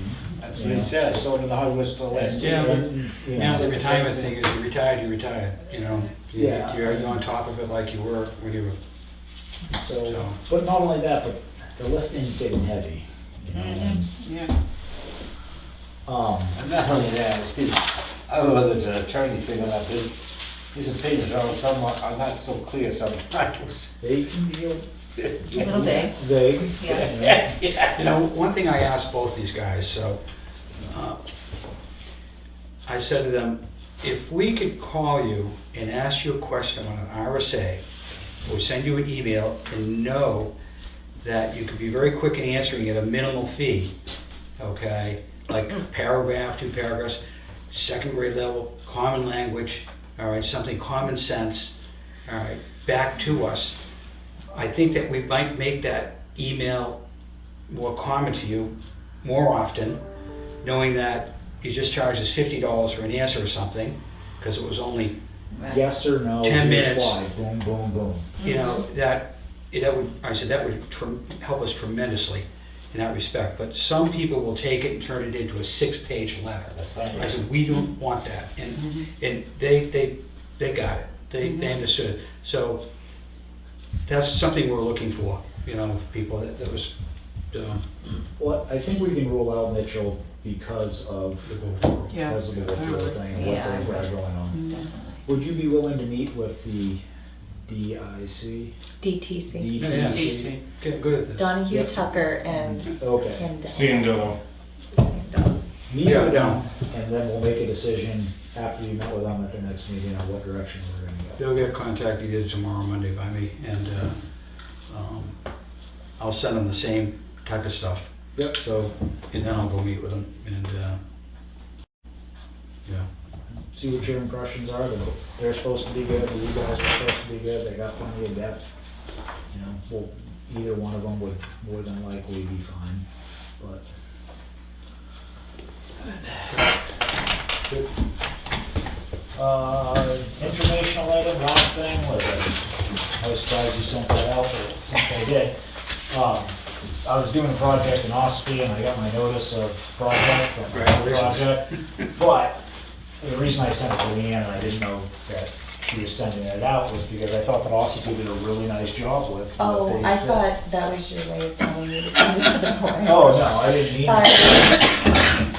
Basically, what I did, and I don't know if you guys looked at it, was they did a really nice job with laying it out. This is what the project is, this is the waiver, this is the this is that, and I actually meant it for a little. I thought you wanted that. Oh, now you have it. That was it. That's okay. Yeah, you don't need it. So we have to consecrate everything to you. What'd you put? Yeah, I just assumed you wanted me to forward it. 'Cause No. It didn't come with anything. That's not like you usually No, I got it. talk to me. I'm like, oh, she'll appreciate this, they did a nice job. All Anyway, set? motion to adjourn? Yes. All those in favor? Aye. Great, let's go on.